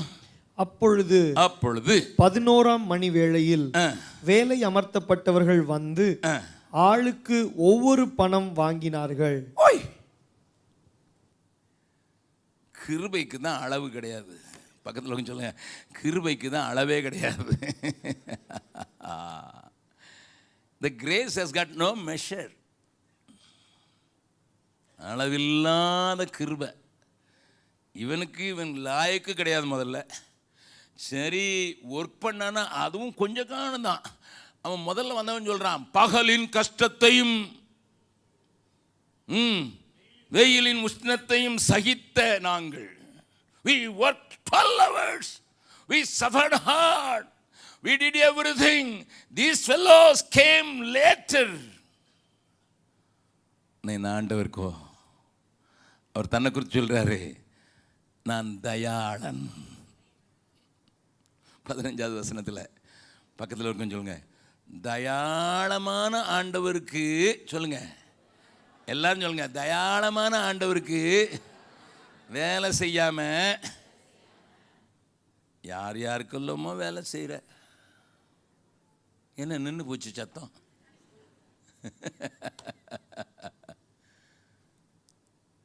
உங்க கிருபைதான் என்னை தாங்குகின்றது, உங்க கிருபைதான் என்னை, உங்க கிருபைதான் எங்கள் தாங்குகின்றது, உங்க கிருபைதான் என்னை நடத்துகின்றது. கிருபையே கிருபையே மாறாத நல்ல கிருபையே, கிருபையே கிருபையே மாறாத நல்ல கிருபையே, உங்க கிருபைதான் என்னை தாங்குகின்றது, உங்க கிருபைதான் என்னை நடத்துகின்றது. சோர்ந்து போன நேரத்தில் எல்லாம் என்னை சூழ்ந்து கொண்ட கிருபை இது. சோர்ந்து போன நேரத்தில் எல்லாம் என்னை சூழ்ந்து கொண்ட கிருபை. இது கரங்களை உயர்த்தி சொல்லுவோம். கிருபையே கிருபையே மாறாத நல்ல கிருபையே. கிருபையே கிருபையே மாறாத நல்ல கிருபையே. பக்கத்தில் இருக்கவங்கள பார்த்து கேளுங்க, கிருபையை நம்பி ஆண்டவருக்கு பணி செய்கிறீர்களா, இல்ல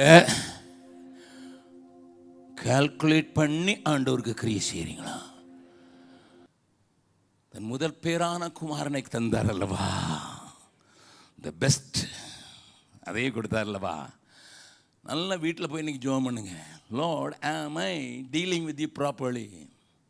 Do I give my first and best? உன் முதற் பலனால் உன் கத்தரை. If you really honor God, just paying tithe is not honoring God. No. உன் முதற் பலனால் first must be given to God and God alone. And the best must be given to God and God alone. நம்ம நிறைய மாத்திக்கிட்டோம் வசதிக்கு ஏத்தால. If you really follow the Lord's heart, it's not calculation. I don't follow the calculation. I follow the mind of God, the heart of God. நல்ல கவனிங்க. ஆனாலும் கூட என் ஆண்டவர் சொல்கிறாரு, என்ன தெரியுமா, தயாளமாக இருக்கிறதுனால நீ கொஞ்சம்தான் செஞ்சிருந்தாலும் உனக்கும் தர்றாரு. முழுவதும் கஷ்டப்பட்டு நான் அடிக்கடி பவுலை என் முன்னதாக நிறுத்துறது வழக்கம். இந்த உலகத்தின் அநேக மிஷினரிகளுடைய வாழ்க்கையை நான் படித்தறிந்தவன், அநேக காரியங்களை தியானித்தவன், அநேக காரியங்களை தேடி தேடி தேடி தேடி அநேக மிஷினரிகளுடைய வாழ்க்கையை படித்தவன். கர்த்தருடைய பரிசுத்த நாமம் நான் படித்த ஸ்கூலுக்கு பேர் கால்டுவெல். சென்னையிலிருந்து எடையங்குடிங்கிற சின்ன கிராமத்துக்கு 700 கிலோமீட்டர் நடந்தே போய் ஒரு குதிரை வாங்கியிருக்கார். குதிரை ஹீட்டில் செத்து போச்சு. Do you know that? Do you know that 700 kilometers he walked and walked, காலெல்லாம் பொக்களம். வந்து குடிசையில் தங்கி தேரி காட்டில் சுற்றி கல் முள் பார்க்காம முள்ளு காட்டுக்குள்ள பனைமரத்துக்குள்ள அந்த தேரி காடை போய் பாருங்கய்யா, சோப்பு இருக்கும். இந்த பக்கம் இந்த பக்கம் போனால் உங்கள் ட்ரெஸ் எல்லாம் கரையாயிரும். திராவிட மொழி இலக்கணத்தை எழுதி ஊர் ஊராக திரிஞ்சு சபைகளை உண்டாக்கி பள்ளிக்கூடங்களை உண்டாக்கின பள்ளிக்கூடத்தில் நான் படித்தது மாத்திரமல்ல, அவருடைய 200வது ஆண்டு விழாவில் அவருடைய கல்லறையில் மேல் நின்று பிரசங்கம் பண்ணுகிற கிருபை எனக்கு தந்தது ஆண்டவர். அவங்க மகன் ஆஸ்திரேலியாவில் டாக்டராக இருந்தார். அவர் பார்த்து சொன்னார், daddy come, I will take care of you. You have suffered a lot. You worked a lot. நீ ஏனாலும் உழைச்சிட்டீராண்டு எங்கள் அப்பா டாடி கம் டேக் ரெஸ்ட். இந்த கால்வெல் போகலை. I will be buried in Idaiyankudi. Still Idaiyankudi ஒரு சின்ன கிராமம்தான். மேப்பில் தேடி பார்த்த கிடைக்காது. அவர்களோடு என்ன கம்பேர் பண்ணி பார்க்கறதுக்கு எனக்கு இஷ்டம் இல்லை. எனக்கு முன்னோடியான பகுதியில் பார்க்கிறேன். 5 முறை 40 அடிகளுக்கு 1 அடி குறைவாக சவுக்கால வாரினால் அடிக்கப்பட்ட அந்த பவுலை பார்க்குற 195 தடவை அடி வாங்கியிருக்கிறிய பவுல, நான் ஒரு தடவை தானே அடி வாங்கியிருக்கேன். பவுல உன்னை நாய மாதிரி கல்லறிஞ்சி லிஸ்ராவுக்கு வெளியே தூக்கி போட்டாங்க, செத்துட்டான்னுட்டு. எந்திரிச்சு மறுபடியும் லிஸ்ராவுக்கு போறீங்களே பவுல, நான் என்ன மிஷனரின்னு சொல்றதுக்கு நான் வெட்கப்படுறேன். என்ன இன்னும் அப்படி கொன்னுட்டேன்னு சொல்லி வெளியே இழுத்து போடல ஆண்டவரே. சில இடங்களில் தள்ளி விட்டுருக்காங்க, சில இடங்களில் உள்ள போடணும்னு சொல்லல. How can I stand along with you, Paul? How can I stand with you? யோவானே, இயேசுவின் மார்புல சாய்ந்து கிடந்த நீ, அவ்வளவு அன்போடு கூட சாய்ந்து இருந்த சேமான்னு நீனே சொல்ற. ஆனா பத்ம தீவுல வயசான காலத்துல தனித்து விடப்பட்டு கல்லை மட்டும் உடைச்சிக்கிட்டு இருந்தியப்பா. எனக்கு எவ்வளவு அருமையானவர்களை என்னை சுத்தி தந்திருக்கீங்க. வயசான காலத்தில் தனியாக நின்று கல் உடைச்ச யோவானோட சில நேரங்கள் நாங்களும் பெரிய ஊழியக்காரங்கன்னு சொல்கிறதுக்கு எங்களுக்கு இப்படி அப்பா தைரியம் வரும். பகலின் கஷ்டத்தையும் வெயிலின் உஷ்ணத்தையும் சகித்தவர்களோடு எங்களையும் நிறுத்த போறீராமே. அந்த நாள் அவங்களோட நாங்கள் நிற்கிறதுக்கே பாத்திரம் இல்லையா. அன்னைக்கு யோவான் சொன்னான், உம்மை பார்த்து, இயேசுவே அவனுடைய வாரையும் அமைப்பதற்கு நான் தகுதி இல்லைன்னுட்டு. நாங்கள் என்ன சொல்லணும்? பவுலை பார்த்து அல்லது அதோனிராம் ஜட்சனை பார்த்து, அதோனிராம் ஜட்சன் பர்மாவில் அவ்வளோ வேலை செய்து 82 வயசில் அவர் கப்பலில் வலுக்கட்டாயமாக மக்களால் ஏற்றப்பட்டு, போங்கய்யா உங்கள் ஊரில் போய் கொஞ்சம் நிம்மதியாக இருந்துட்டு சாவுங்கன்னு அனுப்பி அமெரிக்காவில் இருக்கிற பாஸ்டன் நகருக்கு கப்பல் அனுப்பும்போது ஒரு மரித்தார். அன்னைக்கு ஃப்ரீசர்லாம் கிடையாது, அன்னைக்கு ஒன்றும் கிடையாது. கடலில் தூக்கி போட்டாங்க. There is no tomb. My dear people of God, we are in complacency. The church today enjoys the prosperity and we are in complacency. யாரையாவது இந்த நாட்களில் பிரசங்கத்துக்கு கூப்பிட்டா எங்கே தங்க வைப்பீங்க? ஏசி ரூம் கொடுப்பீங்களா? நான் சொல்லுவேன் சிசி ரூம் கொடுப்பேன். என்கிட்ட யாராவது இப்படி கேட்டாங்க, நான் சொல்லியிருக்கேன் சிசி ரூம். அது என்ன சிசி ரூம்? காஃபின்னு வைக்கிற ரூம். ரொம்ப கூலாக வச்சுருக்கோம். மெச்சூர் எங்கள் ஆஸ்பத்திரியில் மார்ச்சரின்னு ஒன்று வச்சுருக்கோம். உள்ளே போனீங்கன்னா நீனே வேணா பாக்ஸும் கொடுத்துட்றோம். Look for comforts. காடுகளில் பல நாடுகளில் என் ஜனம் சிதறுண்டு சாகுவதா. காடுகளில் பல நாடுகளில் என் ஜனம் சிதறுண்டு சாகுவதாம். பாடுபட்டேன் அதற்காகவுமே, தேடுவார் யார் என் ஆடுகளை. பாடுபட்டேன் அதற்காகவுமே, தேடுவார் யார் என் ஆடுகளை.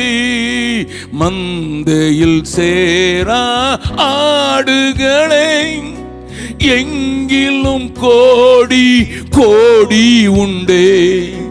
சிந்தையில் ஆன்ம பாரம் கொண்டு தேடுவோம் வாரீர் திருச்சபையே. மந்தையில் சேரா ஆடுகளே, அழைக்கிறார் இயேசு, அவரிடம் பேசு, நடத்திடுவார்.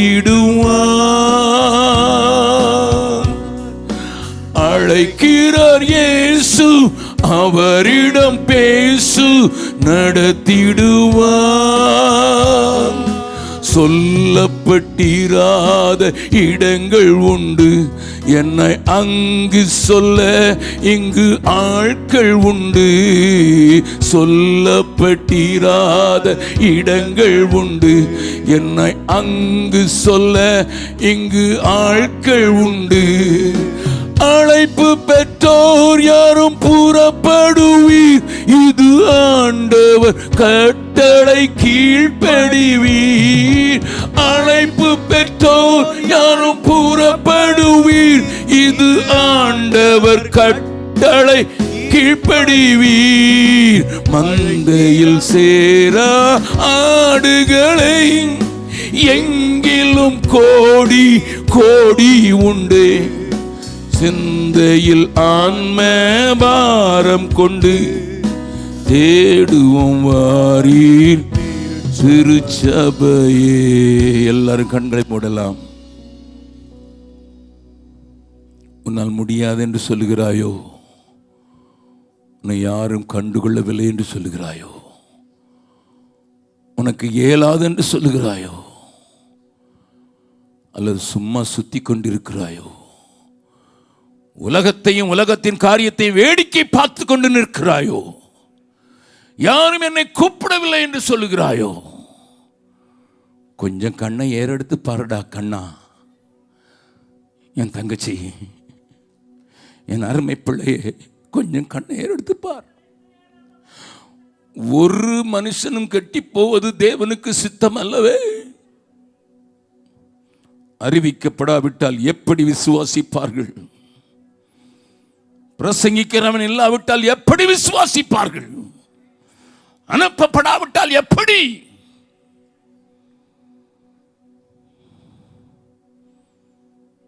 நான் செய்யறதெல்லாம் ரொம்ப குறை. இதே பூமிகளில் நடந்து தெரிந்த மிஷினரிகள் போல நான் நடக்கல.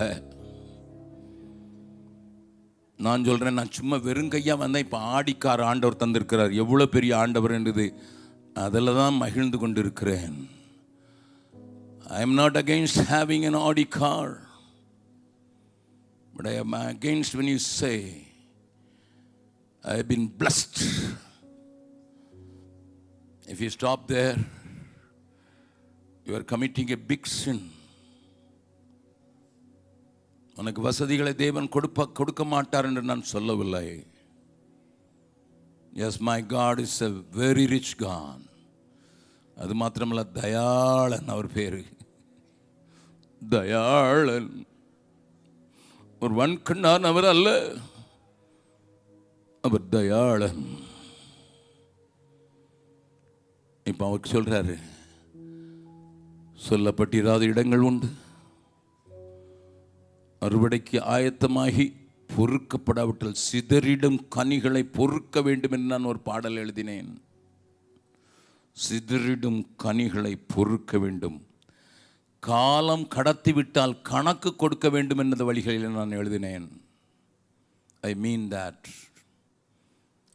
that.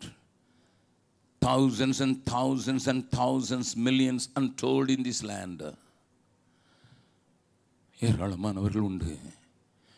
சொன்னவங்களுக்கே 100 தடவை சொல்லியாச்சு. சொன்னவங்களுக்கே 100 தடவை இல்லை, 1000 தடவை சொல்லியாச்சு. அதிலே மகிழ்ந்து களி கூறுகிறோம், அதிலேயே தங்கிவிட்டோம். ஆண்டவர் உங்களையும் பார்த்து சொல்கிறார், பரலோக ராஜ்யம் என்னுடைய திராட்சை தோட்டத்துக்கு ஒப்பாயிருக்கிறது. என் திராட்சை தோட்டத்துக்கு வா. யாரும் கண்களை திறக்க வேண்டாம். Brother Augustine Jebakumar, I could understand the heart of God now. என் ஆண்டவருடைய இதயத்தின் சத்தத்தை, துடிப்பை கேட்கிறேன். எப்படி நிறைவேற்ற வேண்டும் என்று எனக்கு வழி தெரியவில்லை. ஆனால் ஒன்று மட்டும் தெரிகிறது, சும்மா இருக்கிற என்னை, அல்லது வேடிக்கை பார்த்து கொண்டிருக்கிற என்னை, அல்லது யாரும் என்னை மதிக்கவில்லை என்று சொல்லிக் கொண்டிருக்கிற என்னை, யாரும் என்னை தேடவில்லை என்று சொல்லிக் கொண்டிருக்கிற என்னை தேவன் தட்டி, நான் இருக்கிறேன்டா, நான் இருக்கிறேன் தங்கச்சி, நான் இருக்கிறேன் மகளே என்று கூப்பிட்டு உன் பக்கத்தில் நின்று உன்னை தட்டி எழுப்புவார் என்றால், நான் உனக்காக ஜெபிக்க விரும்புகிறேன். உன் கரங்களை உயர்த்தி காண்பித்தால், எங்கேயோ நான் எல்லாரையும் வட இந்தியாவுக்கு கூப்பிடவும் இல்லை, பீகாருக்கு கூப்பிடவும் இல்லை. Anywhere I will do my best. I will do my best in looking for people, those who are waiting for the Lord. ஆண்டவருடைய தொடுதலுக்கு காத்து கொண்டிருக்கிற ஒரு கூட்டத்தைக்கு என்னையும் என்னுடையவைகளையும், என் பலத்தையும் சுகத்தையும் படிப்பையும் என்னுடைய ட்ரீம்ஸையும் இதோ பலிபீடத்தில் வைக்கிறேன் என்று சொல்கிறவர்கள் மாத்திரம் கையை தூக்கினவர் அப்படியே அமைதியாக எழுந்து நிற்கணும். யாரும் பக்கத்தில் இருக்கவங்கள பார்க்கக்கூடாது. It is between them and God. அது ஆண்டவருக்கும் அவர்களுக்கும் மாத்திரம் முடியாது. ஆண்டவரே, உடைய சத்தம் எனக்கு தெளிவாக தெரிகிறது. இன்னும் வேலை இருக்கிறது, இன்னமும் இடம் இருக்கிறது. இன்னும் மேலே இருக்கிறது. Still I have place for you. Still I have. இன்னமும் வேலைக்காரர்களை அனுப்புகிறார்கள், விருந்து சாலையை நிரப்புங்கள் என்று. வேலைக்காரர்கள் வந்து அந்த எஜமானிடத்தில் சொல்கிறார்கள், இன்னமும் இடம் இருக்கிறது, போங்கள் வழிச்சந்துகளிலே, go to the highways and byways. இன்னமும் இடம் இருக்கிறது. கையை தூக்கினவர்கள் அப்படியே முன்னுக்கு வந்து விடுவீர்கள் என்றால், பாஸ்டர் ஜோசப் பாலச்சந்திரன் அவர்கள் உங்களுக்காக ஜெபிக்க வாஞ்சிக்கிறார்கள். Please come down, please come to the front. We want to pray for you because God has got a purpose behind you. உங்கள் வாழ்க்கையின் பின்னதாக தேவன் ஒரு பெரிய காரியத்தை வைத்திருக்கிறதை நான் ஆவியிலே உணர்கிறேன். I didn't give an altar call in the previous meeting, but I felt very strongly prompted by the Spirit of God to give an altar call in this service. அமைதியாக வந்து விடுங்கள். தேவ சித்தம் பாக்கியமான சேவையிதே, பாதம் பணிந்தே செய்திடுவேன். பாக்கியமான சேவையிதே, பாதம் பணிந்தே செய்திடுவேன். ஆயுள் முடியும் வரை கிறிஸ்தேசு வருகை வரை அன்பின் மன தாழ்மை உண்மையும் காத்து ஆண்டவரை அடைவேன். அன்பின் மன தாழ்மை உண்மையும் காத்து ஆண்டவரை அடைவேன். அழைத்தீரே இயேசுவே, அன்போடே என்னை அழைத்தீரே. ஆண்டவர் சேவையிலே மரிப்பேனே, ஆயத்தமானேன் தேவே. ஆண்டவர் சேவையிலே மரிப்பேனே, ஆயத்தமானேன் தேவே. அழைத்தீரே.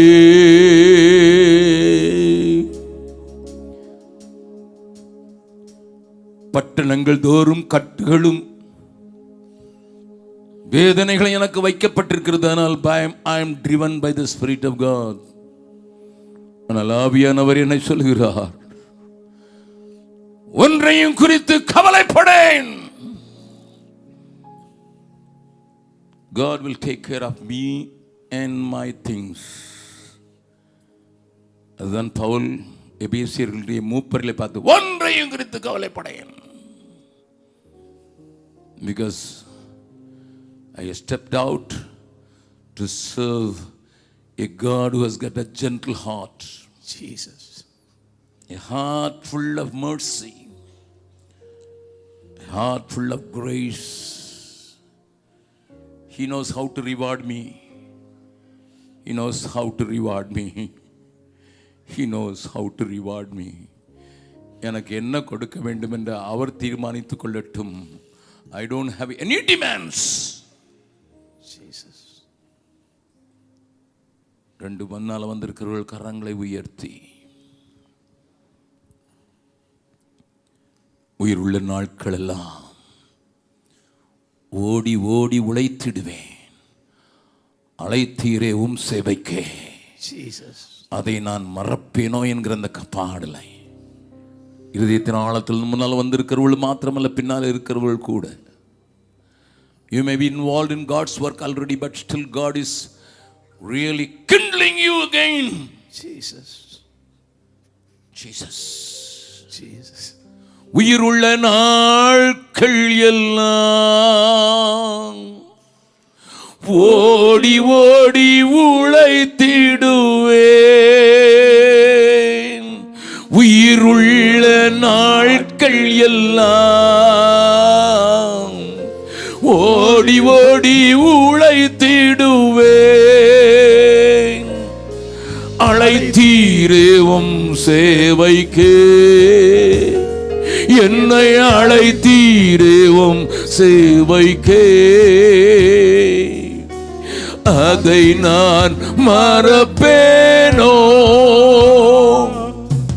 அதை நான் மறப்பேனோ.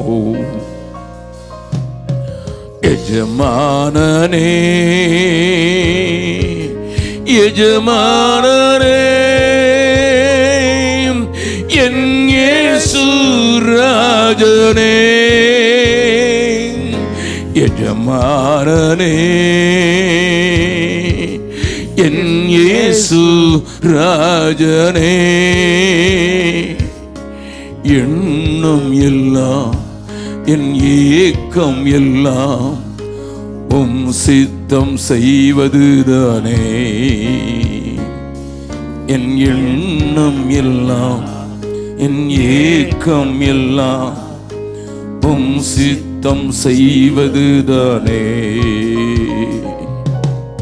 எஜமானனே எஜமானனே என் இயேசு ராஜனே, உமக்காக தான் வாழ்கிறேன், உம்மை தான் நேசிக்கிறேன்.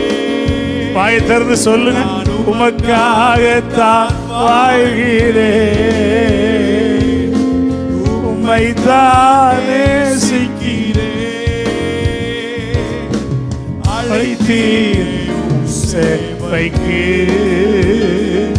என்னை அழைத்தீர் உம் சேவைக்கு, அதை நான் மறப்பேனோ, அதை நான் மறப்பேனோ. எஜமானனே எஜமானனே என் இயேசு.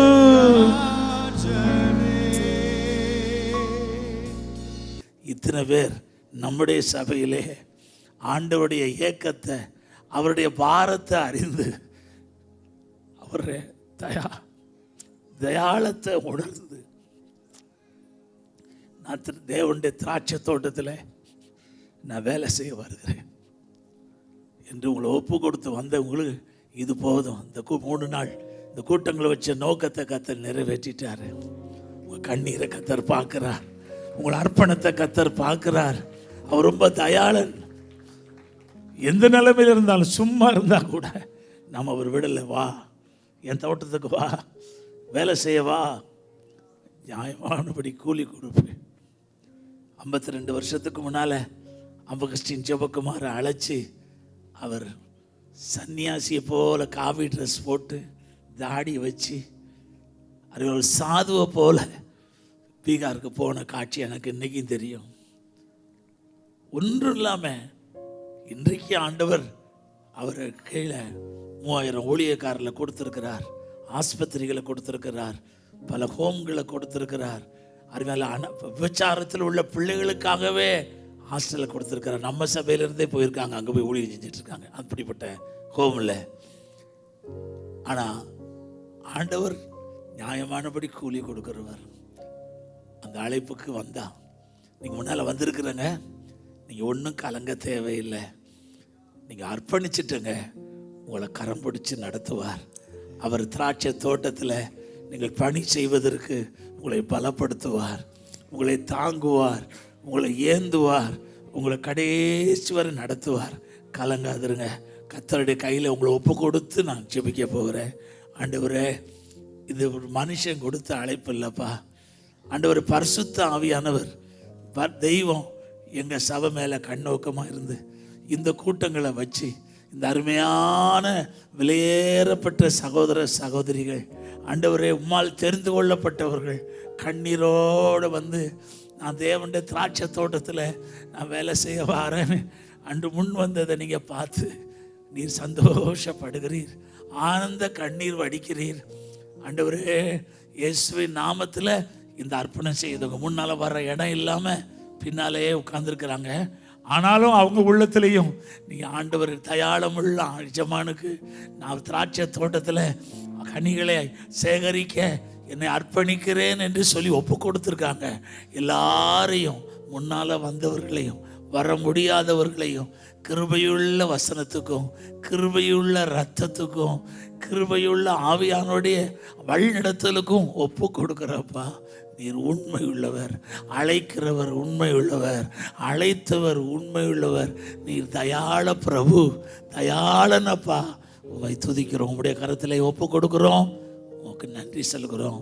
இந்த ஆராதனையில் நீர் பேசினதற்காக உமக்கு ஸ்தோத்திரம். உங்களுடைய ஊழியக்காரனை நீங்கள் பயன்படுத்தினதுக்காக ஸ்தோத்திரம். உங்களுடைய கரத்திலேயே எங்களை தாழ்த்தி படைக்கிறோம். இயேசு கிறிஸ்துவின் பொன்னான நாமத்தில் விசுவாசத்தோடு ஸ்தோத்திரத்தோடு நன்றியோடு இந்த ஜெபத்தை ஏறெடுக்கிறோம். ஜீவனுள்ள நல்ல எங்கள் பிதாவே, என் ஆத்துமாவே கர்த்தரை ஸ்தோத்திரி, நாமத்தை ஸ்தோத்திரி. ஆத்துமாவே கர்த்தரை ஸ்தோத்திரி, செய்த சகல உபகாரங்களையும் மறவாதே. இப்பொழுது நம்முடைய கர்த்தராகிய இயேசு கிறிஸ்துவின் கிருபையும் பிதாவாகிய தேவன் அன்பும் பரிசுத்த ஆவியாண்ட ஐக்கியம் ஆசீர்வாதம் வழிநடத்தலாம் நம் அனைவரோடும் இப்பொழுது எப்பொழுதும் சதா காலம் இருப்பதாக. ஆமென்.